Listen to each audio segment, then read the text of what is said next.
Session. तो आज थोड़ा डीप डाइव करते हैं, थोड़े टफ क्वेश्चंस लेते हैं बिल्कुल एंड बिल्कुल। Try to understand the nuances of this asset class. तो सबसे पहले हम शुरू करते हैं। तो आप दो तीन ऐसे आपके जो पोर्टफोलियो है, you have got a big portfolio of investments, so you can take out some 3 to 5, those companies which have given you very good returns, and 2 3 companies that have gone out of business, ताकि दोनों हमें समझ में आए कि किस तरह से और क्या गलतियां हुई, and how did you make mistakes in identifying those companies as well. Yeah. नहीं नहीं, बिल्कुल आई थिंक बहुत ही रेलिवेंट तरीका है आई थिंक आज की कॉल को स्टार्ट करने का। तो मैं एक काम करता हूँ, मेरे पास एक छोटा सा एक हमारा पोर्टफोलियो का हम लोग जैसे ट्रैकिंग करते हैं और जैसे हम लोग उसको नेक्स्ट राउंड इन्वेस्टर्स को जैसे शोकेसिंग करते हैं कंपनी को, तो हम एक 1 पेजर 2 पेजर बनाते हैं जिसमें एक स्नैपशॉट होता है उस कंपनी की ग्रोथ का। तो मैं वो एक डॉक्यूमेंट पुल करता हूँ, तो उसमें से कुछ 2 3 केस स्टडीज को हम लोग यहाँ पे देख सकते हैं। Okay. Let me just do that.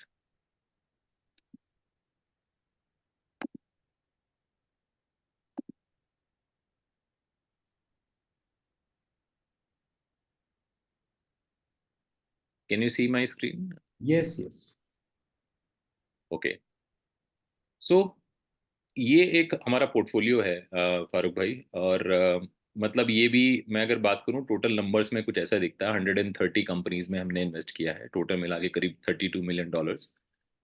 27 up rounds हुए हैं उसमें लास्ट 1.5 years में। और टोटल पोर्टफोलियो पे आज हम 3 साल के बाद कुछ 2.5x ऑफ द ग्रोथ पे खड़े हुए हैं। ठीक है। तो टोटल पोर्टफोलियो में अगर हमने मान लिया $31 million अगर दिया है, तो आज वो हमारा जो वैल्यू है उस पैसे का, वो उस पे रिटर्न अगर मैं देखूं तो ऑलमोस्ट 2.5 गुना दिखता है वो आज की Okay. डेट। ये हमारे टॉप मतलब मैं टॉप नहीं बोलूंगा, but these are like some of the prominent portfolio. तो आप देखेंगे अर्ली स्टेज से लेके pre series A, series A, series B, तो ये जो है ये अलग अलग स्टेज ऑफ कंपनीज हैं। तो Mm-hmm. जिसमें हमने हम मतलब जो अर्ली स्टेज में इन्वेस्ट करते हैं और वो कंपनी फिर आगे जाके फर्दर राउंड करती है, तो पहले एक प्री सीरीज ए का राउंड होता है, फिर सीरीज ए होता है, फिर सीरीज बी होता है। तो आप देख सकते हैं नीचे से लेके ऊपर तक ग्रो करी है हमारी कंपनीज। तो टॉप Yes. ब्रैकेट में आप देख रहे हो ब्लू जिप, ये सब अब वो कंपनियां हैं जो 300 400 million डॉलर्स की वैल्यूएशन पे आ गई हैं। और इनमें Okay. हम एंटर तभी ऐसे ही हुए थे जैसे नीचे की जो आपको अर्ली स्टेज की कंपनी दिख रही है, तो उन्होंने यहाँ से वहां तक का ग्रोथ का जर्नी पिछले 4 से 5 साल में देखा है। तो जैसे जिप में हम लोग 3 मिलियन में आए थे, $3 million की वैल्यूएशन पे आए थे। ये हमारी one of the highest performing company है फारूक भाई। Okay. लास्ट माइल डिलीवरी में काम करते हैं, इसके बारे में मैं थोड़ा बात करूंगा। तो ये ऑलमोस्ट 100x दे चुकी है हमें। तो मेरा कहने का मतलब ये है कि जब पोर्टफोलियो लेवल पे हम देख रहे हैं 100 से ज़्यादा इन्वेस्टमेंट्स की हैं, तो Mm-hmm. उनमें से कुछ टॉप बेसिकली 5 to 7 कंपनीज ऐसी हैं जिसने हमें 40x 50x इवन 100x तक भी रिटर्न दिया है। जिप ने हमें 100x दिया है। फिर उससे नीचे एक ब्रैकेट आएगा जिसमें हमें कंपनीज ने 10 से 20x के बीच में रिटर्न दिया है। फिर उससे कुछ नीचे होंगी जिसमें हमें 2 to 7x 8x तक दिया है। और कुछ कंपनी ऐसी हैं जो 3 साल बाद या 3.5 साल बाद भी आज भी वैसी कंडीशन में नहीं है कि उनका वैल्यूएशन बहुत बड़ा हो गया है, तो वो सरवाइव कर पा रही हैं अपने आप को। तो शायद हो सकता है 1x 2x तक ही अभी तक पहुंचे हों पैसे वहां पे और वैल्यूएशन। और कुछ कंपनी ऐसी भी हैं जो बंद हुई हैं, तो मैं दोनों ही की बात करूंगा जैसे आपने मुझसे पूछा। ये कुछ कंपनी है जिनमें हमने लास्ट ईयर एग्जिट्स ऑफर करे हैं। तो आप देख सकते हो 3 to 10x of multiplier value हुआ है इन कंपनीज में। और ये सब लेस देन 3 years में ही मैं आपको बता रहा हूँ कि क्या हुआ है। जैसे जिप में हो हम लोग पर्सनल लेवल पे या एकदम इनिशियल लेवल पे जब इसमें आए थे तो 5 साल पहले की बात है। और उसके बाद जब हमने अब कंपनी इनकॉर्पोरेट करी तो कंपनी उस टाइम तक जिप 2 या 3 राउंड कर चुकी थी, तो हम फोर्थ राउंड से फिर इसमें एंटर हुए।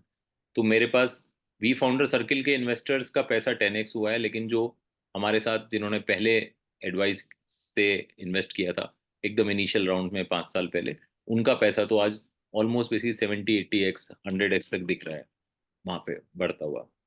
ये हैं हमारे top basically 30 performing assets Farooq भाई। आप Mm-hmm. इसमें देख सकते हो कि जब मैं 100+ कंपनीज के ऊपर अपने पोर्टफोलियो की ग्रोथ देख रहा था, तो वो मैंने आपको वहाँ पे 2.4x 2.5x दिखाई थी। जी जी। यहाँ पे अगर मैं टॉप कंपनीज में देखूँ तो वो उसका जो एवरेज वैल्यू है वो बढ़ गया है। तो 3.8x यानी कि जो हमारी सबसे अच्छे एसेट्स हैं वो अच्छे ग्रो कर रहे हैं in comparison to the rest of the 70 companies. ठीक है। और अच्छी बात यह है कि इन्हीं कंपनीज में सबसे ज्यादा एलोकेशन हुआ है, यानी कि इन कंपनीज में इन्वेस्टर्स ने बार बार इन्वेस्टमेंट किया है। किसी किसी कंपनी में तो हम 3 बार इन्वेस्टमेंट कर चुके हैं 3 साल में, मतलब उसने हर साल एक राउंड रेज किया है। तो वैसा कुछ दिखता है। ये हम सेक्टर वाइज मैं आपको दिखा रहा हूँ कि भाई सेक्टर वाइज हम लोगों ने। 1 मिनट में आपको अगर रोकूंगा, सॉरी, लेकिन एक बहुत अच्छी बात है भी आपने कही कि that is one strategy that we can pick from what you just said, कि पहले राउंड में आप छोटा छोटा अमाउंट इन्वेस्ट करिए जी इन दीज कंपनीज, और जैसे कोई कंपनी ग्रो होते हुए दिखे तो आप उसके जो सेकंड राउंड थर्ड राउंड है उसमें भी पार्टिसिपेट करें, सो बिल्कुल कर यू सकते हैं। Locate more of your funds in those companies which are actually growing, so that is बिल्कुल अ रिस्क हेजिंग बिल्कुल स्ट्रैटेजी। बिल्कुल बिल्कुल। और इसमें एक इसी के साथ साथ एक दूसरा पैरेलल स्ट्रेटजी भी है इसमें फारूक भाई। जी। कई बार क्या होता है कि हमको ऐसा लगता है कि जब कोई कंपनी अब बड़ी हो गई है तो अब इसमें इन्वेस्टमेंट एक छोटे इन्वेस्टर्स का कोई इन्वेस्टमेंट का कोई इसमें लॉजिक नहीं है। लेकिन ये ऐसे ही है जैसे स्टॉक में होता है ना कि आपने लार्ज कैप भी लिया हुआ है स्मॉल कैप भी लिया हुआ है, तो आप ऐसी भी कुछ कंपनी ब्लू चिप्स लीजिए जिसमें हो सकता है उसमें मल्टीप्लायर उतने बड़े ना आए, लेकिन वो इतनी स्टेबल कंपनीज हैं कि अगर आपने कुछ थोड़े से रिस्की एसेट क्लास में जिसमें मल्टीप्लायर ज़्यादा मिलने की संभावना है, अगर उनको भी पिक किया तो वो बैलेंस करता है आपका पोर्टफोलियो। तो जैसे जिप आज अगर $300 मिलियन की कंपनी होगी तो आज भी हमारे इन्वेस्टर्स रिटेल इन्वेस्टर्स उसमें इन्वेस्ट करना चाहते हैं, और वो हमसे बोल रहे हैं कि भाई आप इसको थोड़ा सा हमारे लिए ओपन करिए और हम इसमें री इन्वेस्टमेंट करना चाहते हैं। Okay. Just because of this reason कि उनको ये लग रहा है कि ये कंपनी इतनी स्टेबल है कि अब इसमें 100% मल्टीप्लायर बनेगा इसकी गारंटी हो गई है। ज्यादा बड़ा मल्टीप्लायर बनेगा वो नहीं है, कोई बात नहीं है। तो अगर कोई आज जैसे $300 मिलियन पे अगर इस पे आता है कंपनी में, और ये यहाँ से अगर 10x भी ग्रो हो गई अगले 5 साल में, तो $3 बिलियन का वैल्यूएशन होगा और आपको शायद 8-10 गुना का इसमें रिटर्न मिलने की संभावना है। लेकिन ये संभावना बहुत हाई है। ठीक है। ये कंपनी अब यहाँ से फेल नहीं हो सकती है, ये इस जोन में पहुंच गई है, इतनी लार्ज हो गई है, इसके पास पाइपलाइन इतनी बड़ी हो गई है, इसके पास फंड इतना इकट्ठा हो गया है कि अब ये यहाँ से प्रूवन कंपनी है। तो हो सकता है इस कंपनी में आपका 8x ही बने। लेकिन अगर आपके पोर्टफोलियो में बाकी एसेट आपने इस साल में बाकी 5 जो इन्वेस्टमेंट है वो ऐसे करें जिसमें आप लो वैल्यूएशन पे आए हैं, ग्रोथ ज्यादा हो सकती है, लेकिन वहां पे उसकी मोर्टेलिटी का भी मतलब रिस्क भी ज्यादा काफी है। चांसेस है, रिस्की है, तो हो सकता है उन 5 में से कोई 2 कंपनी आपकी एकदम जीरो हो जाए। तो करेक्ट। वहां पे जो इन्वेस्टमेंट लॉस अगर होगा उसको जिप आपका कवर कर देगा। मतलब एक ही कंपनी ऐसी है जो अगर 8x आपको देगी तो बाकी में अगर आप जीरो भी हो गए तो वो बैलेंसिंग हो जाएगा। तो वैसे करके हम लोगों को एडवाइस करते हैं कि कई बार वैल्यूएशन मत देखिए, स्टेज मत देखिए, पर अगर उधर गारंटी दिख रही है तो उसमें भी थोड़ा इन्वेस्टमेंट करिए। तो ये एक थोड़ा अप्रोच है इन्वेस्टर्स के लिए भी। बट आपने सक्सेस स्टोरीज की बात करी थी, तो ये जो चारों आपको दिख रही हैं ईवी सेक्टर में हमारी कंपनियां हैं। कजाम जो कि चार्जिंग इंफ्रास्ट्रक्चर में कंपनी है, ब्लू जो कि टैक्सी सर्विस है ईवी का, जिप लास्ट माइल डिलीवरी है, और ओबन मोटरसाइकिल कंपनी है। तो ये 4 अलग अलग बिजनेस मॉडल्स में हमने ईवी में इन्वेस्टमेंट किया। हमने कुल मिला के 9 कंपनियों में इन्वेस्टमेंट किया है ईवी में। तो ये सेक्टर हमारा काफ़ी फेवरेट सेक्टर भी है और इसमें हमने काफ़ी सक्सेस भी देखा है। ये भी एक चीज़ होती है ग्रुप में इन्वेस्टिंग करने की, फारूक भाई, जो हम लोग लास्ट टाइम डिस्कस कर रहे थे कि भाई हम खुद से पिक करें या ग्रुप के साथ इन्वेस्ट करें, किसी फंड के साथ इन्वेस्ट करें। तो फंड का देखिए ये फायदा होता है कि जब आपने एक सेक्टर में मल्टीपल इन्वेस्टमेंट्स कर दिए तो एक नेटवर्क इफेक्ट तैयार हो जाता है। आज मैंने जब 9 कंपनियां इन्वेस्ट कर दी, अगर मैं 10th में इन्वेस्टमेंट करता हूँ किसी नई कंपनी में, उस 10th कंपनी को तो मैं इन 9 कंपनियों से ही बहुत सारी मेंटरशिप, बहुत सारा बिजनेस दिला सकता हूँ। करेक्ट। आप समझ रहे हो? तो जैसे जिप है आज की डेट में, आप ऑलरेडी बैंगलोर बैंगलोर के अंदर इनके आज 5,000 से ज्यादा व्हीकल चल रहे हैं। इस साल के एंड में 20,000 हो जाएंगे। अब इतने सारे जो टू व्हीलर्स हैं, जब इतने सारे टू व्हीलर्स रोड पे होंगे तो उनको चार्जिंग इंफ्रास्ट्रक्चर भी चाहिए, चार्जर्स चाहिए, है ना? तो वो चार्जिंग पॉइंट कहाँ से आएंगे? वो कजाम देगी।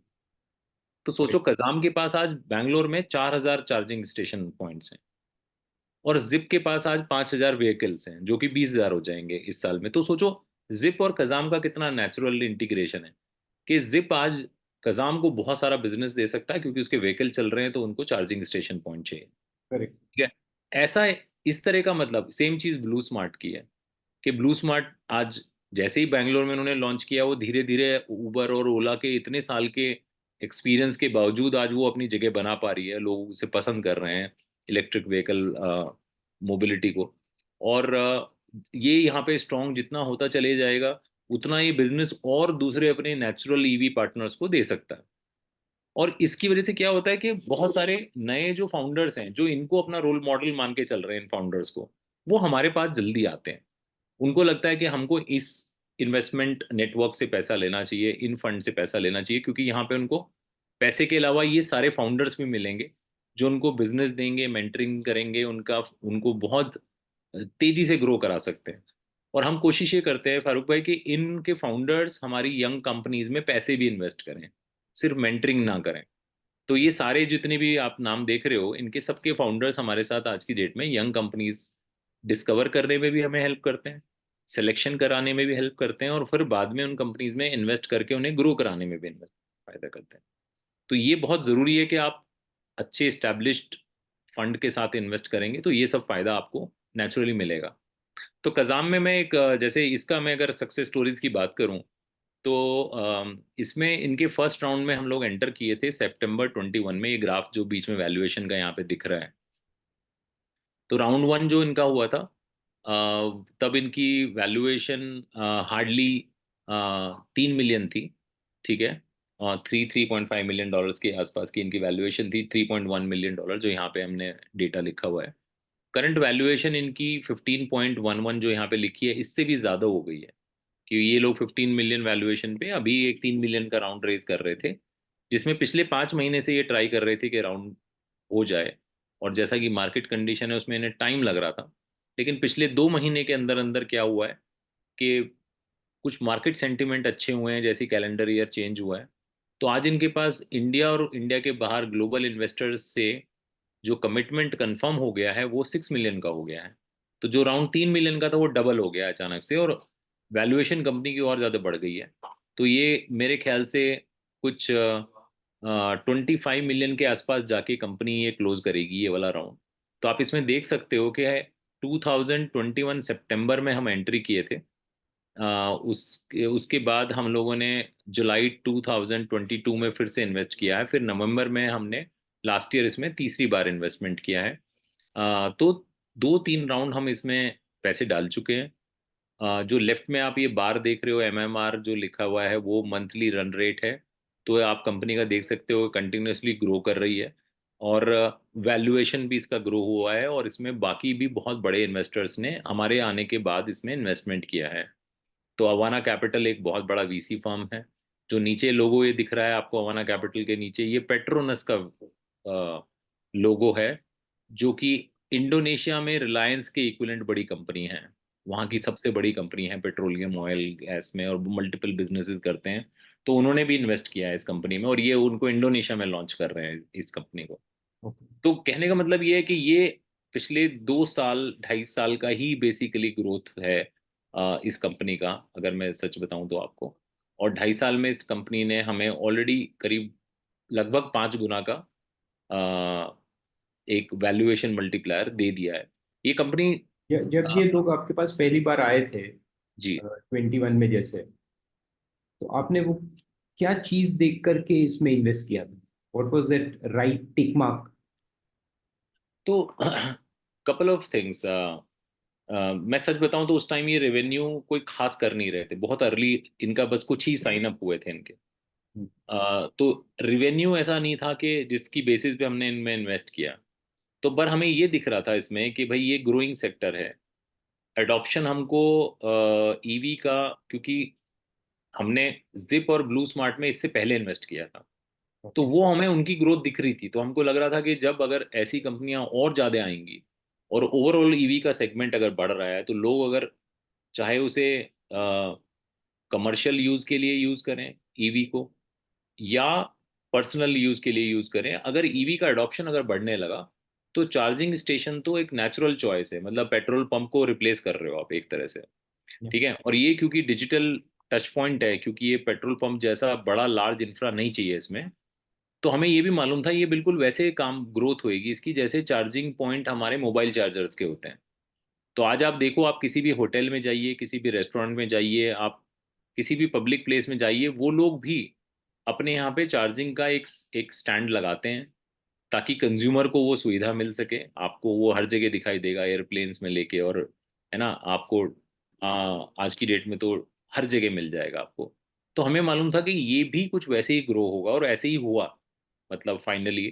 क्योंकि ये लोग क्या कर रहे थे, रेजिडेंशियल जो सोसाइटीज़ हैं उसमें भी, उसके लिए भी सोल्यूशन था इनके पास, कमर्शियल बिल्डिंग के लिए भी सोल्यूशन था।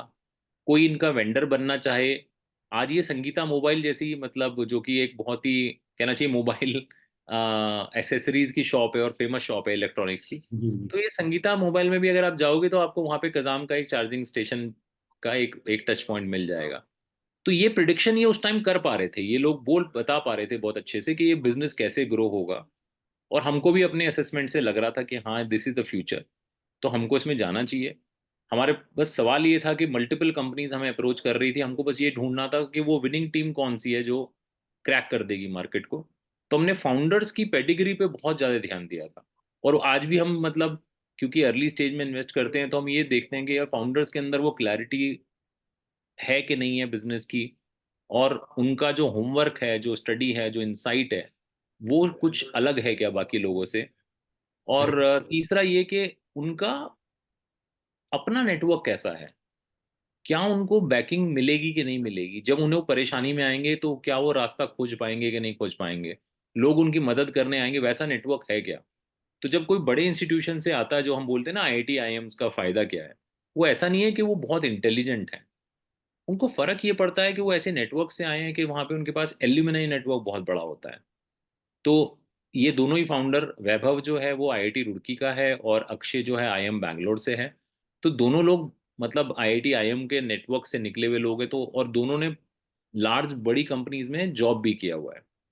तो ये लोग पेप्सी में काम कर रहे थे दोनों के दोनों, तो हमें ये मालूम था इन्होंने लार्ज ऑपरेशंस, लार्ज मतलब फॉर्मेट्स में काम किया है, कॉर्पोरेट्स में काम किया हुआ है, अच्छी पेडिग्री से हैं। ये बिजनेस आइडेंटिफिकेशन इन्होंने बहुत अच्छे से किया, इनकी स्टडी बहुत अच्छी थी। तो हमने उन बेसिस को देखते हुए इस कंपनी में इन्वेस्ट किया। ये इनके और डेटा पॉइंट्स हैं जो मैं आपको दिखा पा रहा हूँ, और ये कंटिन्यूसली इंक्रीज होते रहते हैं, मीडिया में कंटिन्यूसली छाए हुए हैं। कदम के बारे में अगर आप गूगल में जाके सर्च भी कर लोगे तो आपको बहुत सारी स्टोरीज मिलेंगी इनकी। 12,500 के आसपास इन्होंने चार्जिंग पॉइंट्स लगाए हैं इंडिया में। मैंने बताया बैंगलोर बैंगलोर में 4,000 से ज़्यादा हैं। 50 एक्टिव बड़े लार्ज क्लाइंट्स हैं इनके पास, एंटरप्राइज क्लाइंट 30 से ज़्यादा हैं इंडिया और इंडिया के बाहर। तो काफ़ी अच्छी कंपनी ग्रो हुई है, और जैसे कि मैंने आपको अभी बताया, इनका अभी लेटेस्ट राउंड 6 मिलियन का है। तो उसके बाद तो ये ग्रोथ और भी ज़्यादा एक्सपोनेंशियल होने वाली है इस कंपनी में। ब्लू स्मार्ट अगेन बहुत बड़ा सक्सेस स्टोरी है, इसमें भी हम बहुत अर्ली आए थे, 2021 में आए थे हम इस कंपनी में। और 3 बार हम इन्वेस्ट कर चुके हैं, इनका जो लास्ट राउंड हुआ है उसमें भी हमने करीब 10 करोड़ रुपए डाला है। तो ये कंपनी बहुत बड़ी एक सक्सेस स्टोरी की तरह निकल के आ रही है, इंडिया में कैटेगरी लीडर्स हैं ये दोनों ही कंपनियां। तो ईवी में हमारा काफ़ी अच्छा वो रहा है। जिप इलेक्ट्रिक में ऑलरेडी बात कर चुका हूँ, तो इसमें तो मल्टीप्लायर हमारा जो मैंने बताया, प्रीवियस जो इन्वेस्टर्स हैं अगर मैं उनको जोड़ लूँ या मैं अपनी भी बात करूँ, तो I was one of the first like investor in this company. ये मेरा पर्सनल क्यूरेशन है, तीनों ही कंपनियां, कजाम, ब्लू स्मार्ट, जिप। तो खुद का इन्वेस्टमेंट हमारा मतलब 100x हो चुका है इस कंपनी में। इसमें एक और बात है यहाँ पे फारूक भाई, जो हम उस दिन भी बात कर रहे थे, कि अगर आप कंटिन्यूसली इन्वेस्ट करे जा रहे हैं और आप पोर्टफोलियो बना रहे हैं, तो हो सकता है आपकी एक या दो ही कंपनी ऐसी आउटलायर निकल जाए कि वो आपके पूरे पोर्टफोलियो का आपको पैसा बना के दे देगी, वो पॉसिबिलिटी भी रहती है। बट फॉर दैट आपको डाइवर्सिफिकेशन कंटिन्यूसली करते रहना चाहिए, और थोड़ा सा अपना पोर्टफोलियो बिल्ड करके चलना चाहिए। आप लकी हैं तो हो सकता है पहली 10 कंपनियों में आपको एक ऐसी कंपनी डिस्कवर हो जाए, और हो सकता है आपको 30 कंपनियों के बाद कोई एक ऐसी कंपनी डिस्कवर होगी जो आपको उस तरह का रिटर्न दे पाए।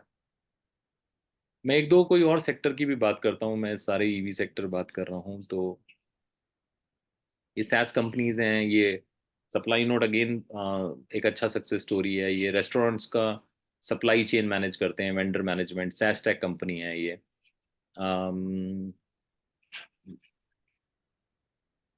क्रिब एक ये एक स्टूडेंट एंटरप्रेन्योर्स थे, इन्होंने 23-24 साल की एज में पहली कंपनी बना के बेच भी दी थी, योर शेल के नाम से। ये हमें दिल्ली यूनिवर्सिटी के हंसराज कॉलेज के सेकेंड ईयर के स्टूडेंट थे जब इन्होंने कंपनी बनाई। और 2 साल के अंदर ही मतलब company one of the biggest company बन गई थी स्टूडेंट हाउसिंग में। और बाद में स्टैंजा लिविंग ने इनकी कंपनी एक्वायर करी थी। तो बाय द टाइम मतलब सेकेंड ईयर में कंपनी स्टार्ट करी और थर्ड ईयर मतलब पास आउट होते होते इन्होंने कंपनी को मल्टी मिलियन डॉलर्स में बेच दिया। 5 को फाउंडर्स थे, पांचों के पांचों करोड़पति बन गए रातों रात। तो कहना ये चाह रहा हूँ कि कई बार क्या होता है, हम बहुत यंग कंपनीज पे जब बेट करते हैं तो ऐसा भी हो जाता है कि 2 ही साल में इन्होंने खुद को भी एग्जिट ले लिया, इन्वेस्टर्स को भी पैसा बना के दे दिया। और इसलिए फिर ऐसी कंपनी को जब सेकंड टाइम इन्होंने कंपनी अपनी स्टार्ट करी तो आइडिएशन स्टेज पे इनको फंडिंग हुई। और फिर हमने इनके पिछले जो राउंड है उसमें इन्वेस्टमेंट किया। इसमें बहुत अर्ली है, फर्स्ट ईयर ही है इनका ऑपरेशंस का। बट आपको जान के खुशी होगी कि कंपनी में फाउंडर्स की पेडिग्री पे, कि एक ऐसे यंग फाउंडर जिन्होंने इतनी अर्ली स्टेज में कंपनी बना भी दी, बेच भी दी और लोगों का पैसा बना के दिया। इसमें आज हमारे पास कुछ 9 यूनिकॉर्न फाउंडर्स हैं जिन्होंने इसमें पैसा डाला हुआ है कंपनी में। तो बहुत बड़े बड़े कंपनियों के, मामा अर्थ से लेके, नो ब्रोकर से लेके, क्रेड से लेके, दुनिया जहान के मतलब फाउंडर्स ने इसमें पैसा डाला है। क्योंकि फाउंडर्स पेडिग्री इतनी अच्छी, इतने यंग फाउंडर्स हैं ये लोग। बैंगलोर बेस्ड कंपनी है, कभी भी आप मिलना चाहोगे इनसे तो इनको आपसे मिलवा देंगे। आप इनके बारे में, अगर इन कंपनीज के बारे में या इन फाउंडर्स के बारे में गूगल सर्च करेंगे तो अनलिमिटेड आपको स्टोरीज मिलेंगी इनके बारे में और भी जानने के लिए। हेल्थ केयर में हमारा काफ़ी अच्छा रहा है फारूक। आयुष पे एक कंपनी है जिसको हम सेकेंड टाइम फंड किया हमने, इसके प्रीवियस वेंचर्स को भी हमने फंड किया था। हेल्दी श्योर एक एसएमई इंश्योरेंस कंपनी है। लिसन एक मेंटल वेलनेस में कंपनी है, बहुत अच्छा कर रही है ये लोग। In fact one of the finest company in mental wellness में कैटेगरी लीडर की तरह ये निकल के आ रहे हैं। तो ये आयुष पे का जर्नी है। ये सब कंपनी वो हैं जो प्रॉफिटेबल हो रही हैं, जो बड़ी कंपनी हैं जिन्होंने हमें मल्टीप्लायर्स बना के दिए हैं। जी। वो कंपनियां मैं आपको ये सब दिखा रहा हूँ। इसके अलावा फिनटेक में अगेन बैंक साथी एक यंग कंपनी है। 1 साल के अंदर ये एक्विजिशन ऑफर्स हैं इनके पास आज। ये क्रेडिट कार्ड डिस्ट्रीब्यूशन करते हैं। पैन इंडिया में इन्होंने पार्टनर्स नेटवर्क के थ्रू एक काम करना शुरू किया है। और 10 करोड़ के आसपास का बिजनेस है इनका, प्रॉफिटेबल कंपनी है। तो सोचिए 10 करोड़ रुपए महीना दूसरे साल में ही आप पहुंच गए हो और आप प्रॉफिटेबल भी हो।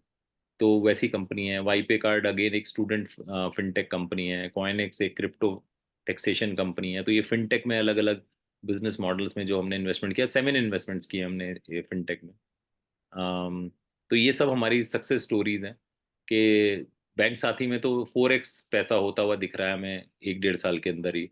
और अब एक्विजिशन ऑफर आ गया है तो सीरियसली कंसिडर कर रहे हैं लोग, काफ़ी अच्छा इनको मल्टीप्लायर मिल रहा है। वाईपे में one of the fastest basically growing company है। इसमें हम 3 बार इन्वेस्टमेंट कर चुके हैं। इसने ऑलरेडी 8x तक का रिटर्न अपने इन्वेस्टर्स को दे चुके हैं ये ऑलरेडी 3 साल के अंदर ही। तो जो मैं आपको वैसे उस दिन भी मैं बता रहा था और आज फिर से मैं बताना चाहता हूँ कि ये वो बाई चांस वो मोस्ट परफॉर्मिंग कंपनीज हैं जिन्होंने आपको दूसरे साल तीसरे साल में भी कुछ रिटर्न दे दिए हैं। बट जनरली ऐसा नहीं होता है। फोर्थ फिफ्थ ईयर में हमें एक्सपेक्टेशन रखनी चाहिए। बट अगर आपको मिलता है तो मतलब I think we are lucky कि आपको सेकेंड थर्ड ईयर में भी मिल जाए। With that I think proptech में मैंने ऑलरेडी बात कर ली है क्रिब की। तो प्रॉपटेक में हमने काफ़ी इन्वेस्टमेंट्स किए हैं। सेटल एक ब्रांड है जो बैंगलोर में काफ़ी फेमस है। अब ये जी। हैदराबाद और लखनऊ में, सॉरी गुड़गांव में भी चले गए हैं। तो ये को लिविंग स्पेस में है। काफ़ी अच्छे मतलब फाउंडर्स हैं, अगेन इंडस्ट्री एक्सपीरियंस से आते हैं। तो इस कंपनी में भी काफ़ी अच्छा पैसा बना है हम लोगों का। और ये कंटिन्यूसली फंड रेजिंग कर पा रहे हैं। बहुत ही ज़्यादा कहना चाहिए कि ग्राउंडेड फाउंडर्स हैं।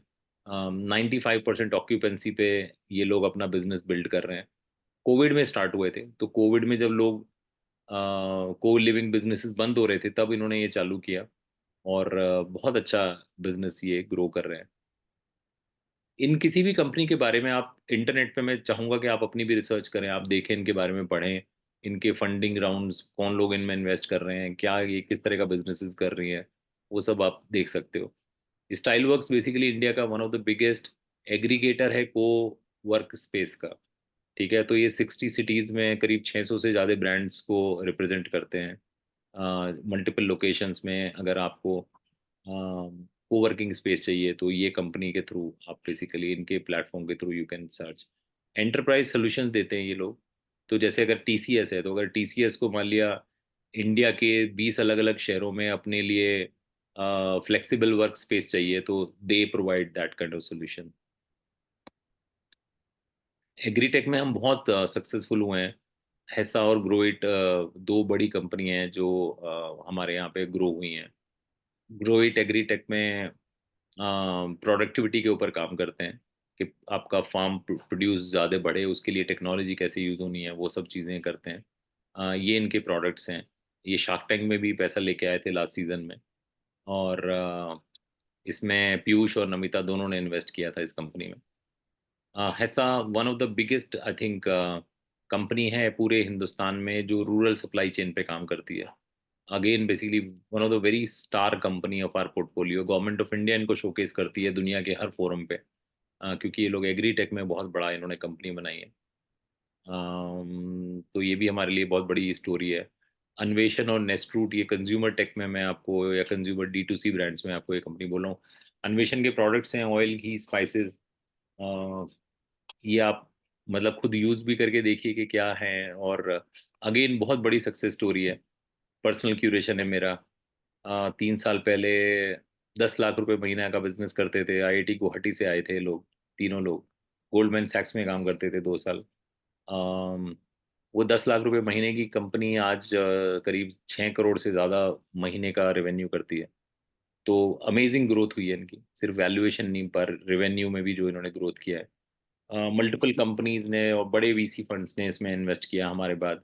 DSG DSG consumer partners ventures ने किया, जो कि कंज्यूमर प्रोडक्ट में one of the biggest VC है इंडिया में।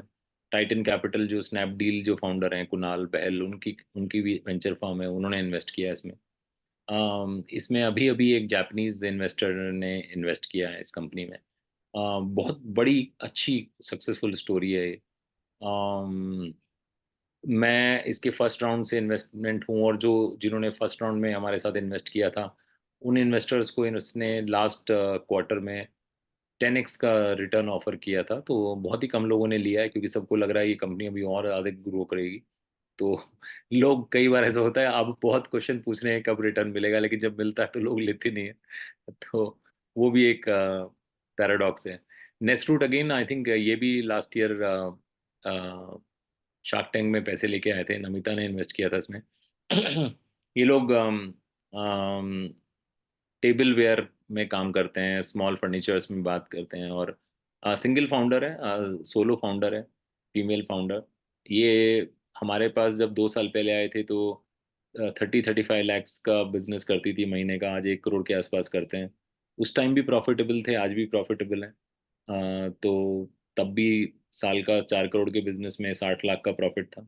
आज भी मतलब जब 12-13 करोड़ का बिजनेस करते हैं तो प्रॉफिटेबल है। तो काफ़ी अच्छी कंपनी है ये भी, ई कॉमर्स में है। तो ये कुछ कंपनीज हैं, मतलब फारूक भाई, मतलब एंडलेस है वैसे तो लिस्ट, बट मैं कुछ टच बेस कर पाया कि किस तरह की कंपनी में इन्वेस्ट करते एक्चुअली क्या है कि हमको ये भी जानना है कि जो कंपनीज परफॉर्म नहीं की यानी दे वेंट टू जीरो, तो उसमें क्या मिस्टेक्स हुई थी यानी आपकी तरफ से in identifying those companies so that we are also aware कि we don't commit those mistakes in time to कम।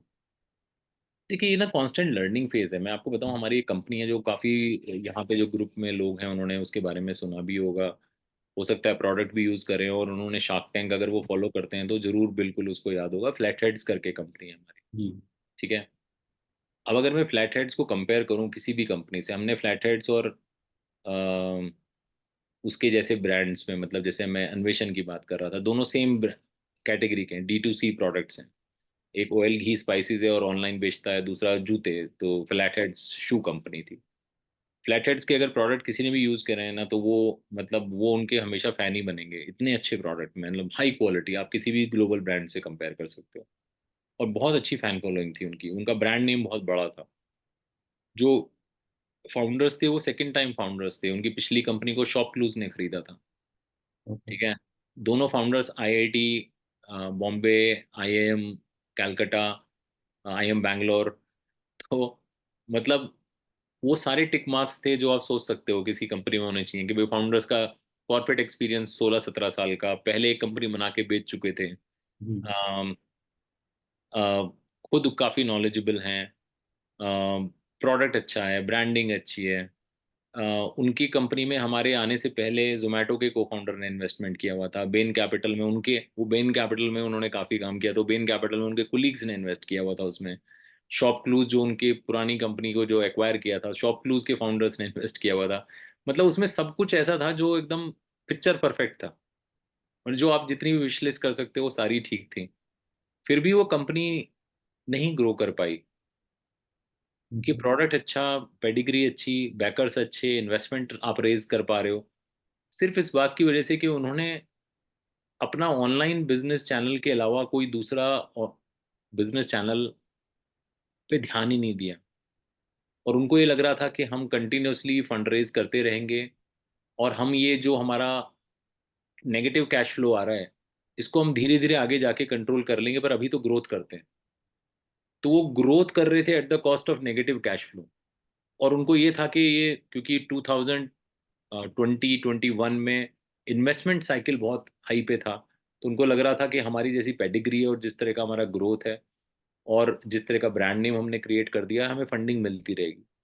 जैसे ही वो सीजन चेंज हुआ और लोगों को D2C से, एक तो वैसे ही थोड़ा सा वो अटैचमेंट कम हुआ, क्योंकि वहाँ पे कैश बर्न बहुत हो रहा था, ग्रोथ तो हो रही थी पर कैश भी बहुत बर्न हो रहा था। तो लोगों ने D2C में इन्वेस्टमेंट कम कर दिया, फंडिंग ओवरऑल थोड़ी फंडिंग विंटर आ गई। तो despite everything good about the company, just because कि उनका कैश फ्लो नेगेटिव था और वो उसे कंट्रोल नहीं कर पाए टाइम पे। तो वो टाइम पे मतलब ऐसा हो रहा था कि जैसे हर महीने अगर मेरे 15-20 लाख रुपए का नेगेटिव कैश फ्लो है, तो मेरे अगर बैंक में 2 करोड़ भी पड़े हैं ना, वो कब आपके 6-7 महीने बाद ही आपको ऐसा लगने लगेगा कि यार ये तो 40-50 लाख ही रह गए बैंक में, 1-1.5 करोड़ रुपए चला गया। तो पैनिक सिचुएशन बिल्ट होना शुरू हो जाती है कि फंडिंग आ नहीं रही है और 50-60 लाख रुपए पड़ा हुआ है और 20 लाख रुपए आप खर्चा करते हो नेगेटिव में। तो उनको दिखने लगा था वो एकदम नोज डाइव गया है मतलब बिजनेस। और उनको लग रहा था कि नहीं हमारे पास टाइम है, जब 2 करोड़ था तो उनको लगा 10 महीने है, मैं 10 महीने में पैसा रेज कर लूंगा, मैं नंबर थोड़े और अच्छे कर लेता हूँ, मैं अभी 15-20 लाख की सेल करता हूँ तो मैं 40 लाख की सेल करने लगूँ। तो वो क्या कर रहे थे कि paid marketing, paid campaigns, Facebook, Instagram, इन सब पे, गूगल पे काफ़ी उन्होंने खर्चा करके वो सेल्स ला रहे थे। तो वो हमारी लर्निंग हुई, हमें समझ में आया कि और ये ओवरऑल लर्निंग थी, पूरी इंडस्ट्री की लर्निंग थी कि यार अ, अगर आप कैश बर्न कर भी रहे हो तो कम से कम यूनिट इकोनॉमिक्स को तो आप धीरे धीरे कंट्रोल करिए। आपका कस्टमर एक्विजिशन सिर्फ पेड कैंपेन से नहीं हो सकता, आपको ऑफलाइन चैनल, कुछ और ऑर्गेनिक चैनल्स बिल्ड करने चाहिए। तो वो हमारी बहुत बड़ी लर्निंग थी उस कंपनी में। कुल मिला के 3 साल में अभी तक हमारी 3 कंपनियां बंद हुई हैं। देर आर अनदर 3 कंपनी जो रेड जोन में है इस टाइम पे। जो दूसरी कंपनी बंद हुई है वो हमस करके कंपनी है, बैंगलोर में बहुत फेमस हुए थे वो।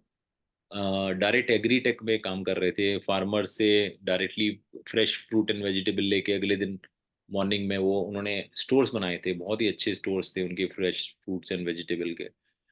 तो उनका भी बहुत बिजनेस शानदार तरीके से स्टार्ट हुआ था, 1 करोड़ रुपया महीना करते थे वो लोग। और ऐसा भी नहीं था कि वो फाउंडर्स बेसिकली कैश बर्न में विश्वास रखते थे, वो हम बहुत अच्छे फाउंडर्स थे। पर वो बिजनेस ना स्केल नहीं कर पाए, जब स्केल करने लगे तो बिजनेस फटने लगा। वो 1 स्टोर पे प्रॉफिटेबल थे, 2 पे अच्छा कर रहे थे, 3 तक वो सही चले, लेकिन जब 6 हो गए उनके, और 6 के बाद बिजनेस मॉडल्स को ये था कि ग्रोथ करने के लिए और बढ़ाने पड़ेंगे, तो क्रैक्स आने लगे बिजनेस में, वो बिजनेस मॉडल फटने लगा। और फिर फंडिंग की वजह से वही अगेन, आप बिजनेस में स्ट्रगल कर रहे हो और पैसा भी नहीं रेज कर पा रहे हो, तो वो एक प्रॉब्लम हुई उस कंपनी में। अम, फिर एक गेमिंग कंपनी थी हमारी, वो बंद हुई है। वो उसमें फाउंडर्स का कोई गलती नहीं की, इट वाज मार्केट में पॉलिसी चेंज हो गई। तो रियल मनी गेम्स में गवर्नमेंट ऑफ इंडिया ने ही जीएसटी इतना बढ़ा दिया कि वो पूरी इंडस्ट्री ही खराब हो गया, पूरा वर्टिकली खराब हो गया। तो वो कंपनी बंद हुई। क्विजी करके कंपनी थी, क्विज एंड कॉम्पिटिशन्स करते थे, अच्छी कंपनी थी, मतलब मैं उसको बुरा नहीं बोलूंगा। वो मार्केट पोजीशंस की वजह से वो बिल्कुल बंद हो गई। आज भी हमारी 3 कंपनी ऐसी हैं जिसमें हमें चिंता है कि वो कैसे चलेंगी आगे। तो वो मतलब ये फ्लिप साइड है इसका। और ना ही मैं ये कहना चाह रहा हूँ हमारी सारी कंपनी बहुत अच्छी चल रही है, तो पर अच्छी बात ये है कि जो टॉप 30 है उसमें मेरा 70% पैसा लगा हुआ है। जो हमारी जो लोएस्ट बॉटम 10 कंपनीज है उसमें हमारा सिर्फ 5% पैसा लगा हुआ है। तो मतलब इससे आप समझ सकते हो कि एलोकेशन कम से कम ठीक जगह गया है। और जो कंपनी ने परफॉर्म किया उसमें मल्टीपल टाइम्स में इन्वेस्टमेंट करने से क्या हुआ, हमारा ओवरऑल जो एक्सपोजर है वो कंट्रोल्ड है। बट कंपनी को हम चाह के भी कई बार सेव नहीं कर पाते। मतलब मैंने फ्लैट हेड्स में 7 महीने लगाए फारूक भाई, कि वो कंपनी को किसी भी तरह से हम रिवाइव कर पाए, क्योंकि वो ब्रांड का मैं खुद बहुत बड़ा फैन था। और फाइनली मतलब 7 महीने के बाद हमें सक्सेस मिली कि हमारी एक दूसरी पोर्टफोलियो कंपनी ने उसे एक्वायर करा। और वो कंपनी ने अब उस ब्रांड को दोबारा से लॉन्च किया है। और वो कंपनी काफ़ी अच्छी ग्रो कर रही है। वो भी D2C में, स्टिच करके कंपनी है। अपैरल में काम करते थे, तो वो शू कैटेगरी लॉन्च करना चाह रहे थे। तो उनको लगा ब्रांड में कोई प्रॉब्लम नहीं है, बट जिस तरह से वो काम कर रहे थे कंज्यूमर एक्विजिशन कॉस्ट बहुत हाई था। और ये कंपनी जो है 3.5 करोड़ रुपए का बिजनेस कर रही थी उस टाइम पे भी महीने का, और नियर प्रॉफिटेबिलिटी थे। तो इनको बहुत कॉन्फिडेंस था कि हम इस ब्रांड को एक्वायर करके इसको लॉन्च करके हम इसके नंबर्स ठीक कर देंगे। और वही हो रहा है, हमें वैसा होता हुआ दिख रहा है। इन्होंने लॉन्च करा है अभी 4 महीने पहले उस ब्रांड को दोबारा से। तो ये लोग कर पाएंगे अच्छे से। आज 5 करोड़ का महीने का बिजनेस करते हैं स्टिच। बैंगलोर बेस्ड ही हैं अगेन। जीरो इन्वेंट्री मॉडल पे काम करते हैं। यानी कि इन ऐसी एक ई कॉमर्स कंपनी है अपैरल की कि जब आप ऑर्डर करते हो उसके बाद स्टिचिंग चालू होती है। तो कुछ भी बना के नहीं रखते, और उसके बावजूद 4 से 5 दिन में ये आपके घर में डिलीवर कर देते हैं। पूरी वेबसाइट पे अगर आप इनकी जाएंगे, STYCHED, स्टिच्ड नाम है इनका।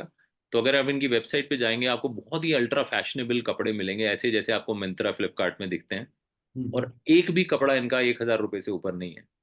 Entire product category less than 1,000। और उसमें 3.5 4 करोड़ 5 करोड़ का बिजनेस महीने का कर रहे हैं इसकी रेट।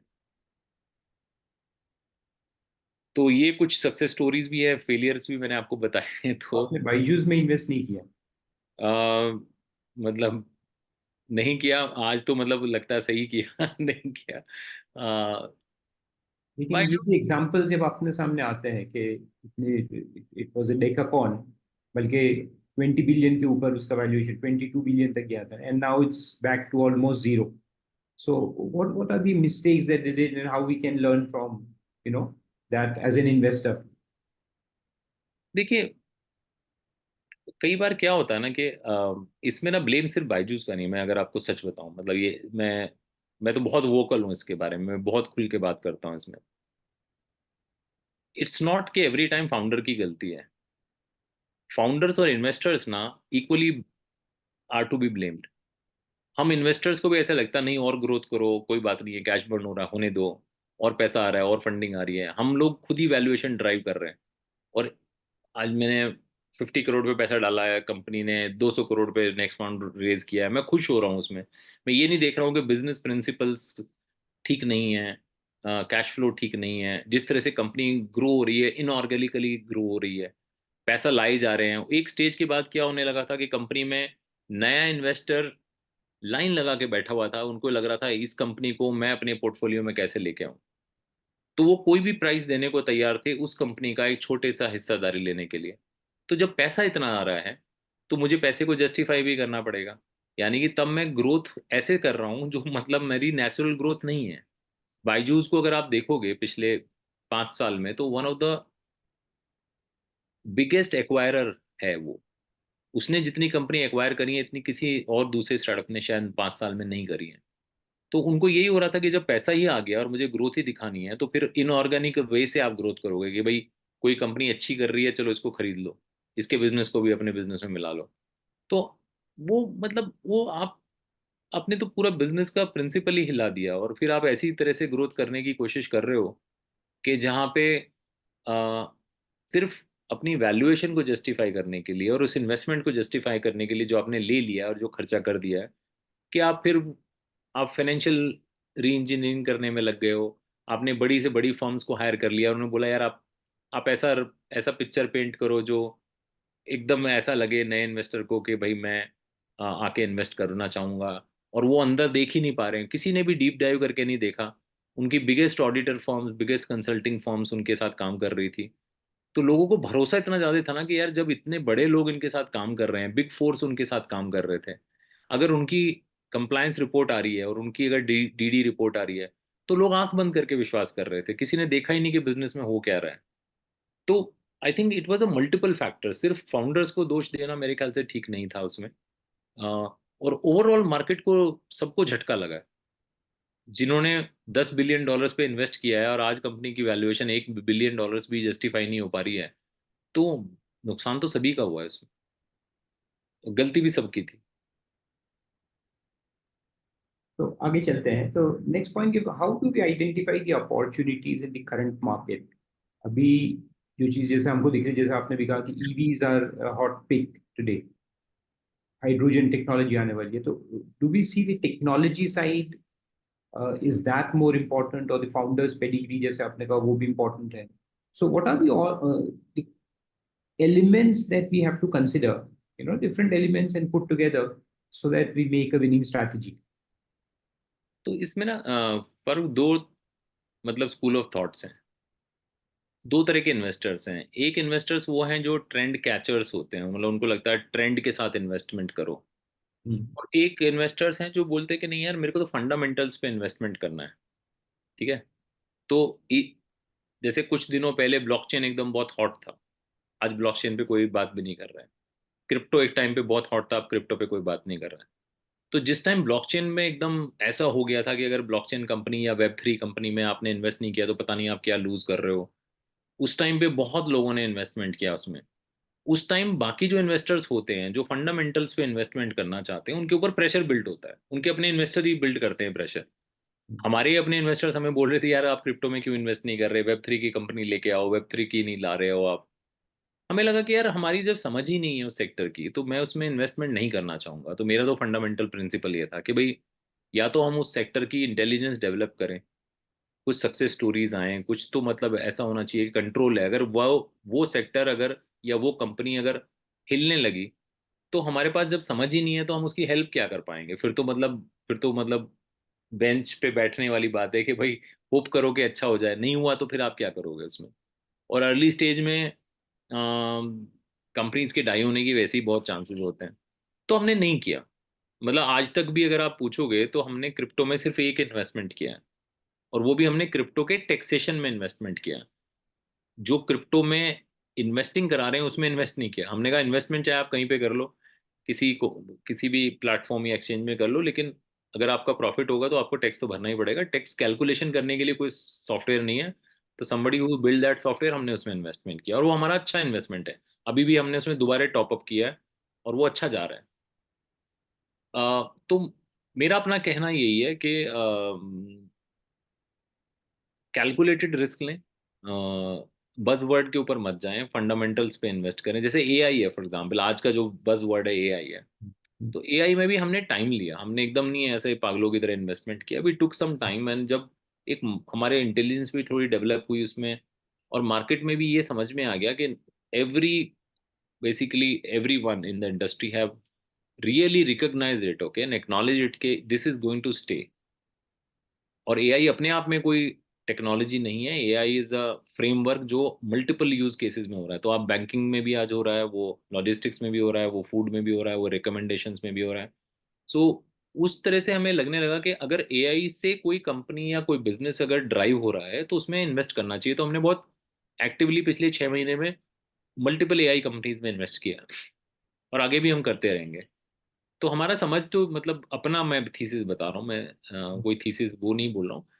कुछ सेक्टर्स आपको दिखते हैं कि हाँ ये, जैसे ईवी में हमारी बेटिंग जो हमने करी थी, 5 साल से हम ईवी में इन्वेस्टमेंट कर रहे हैं, उस टाइम कोई नहीं कर रहा था।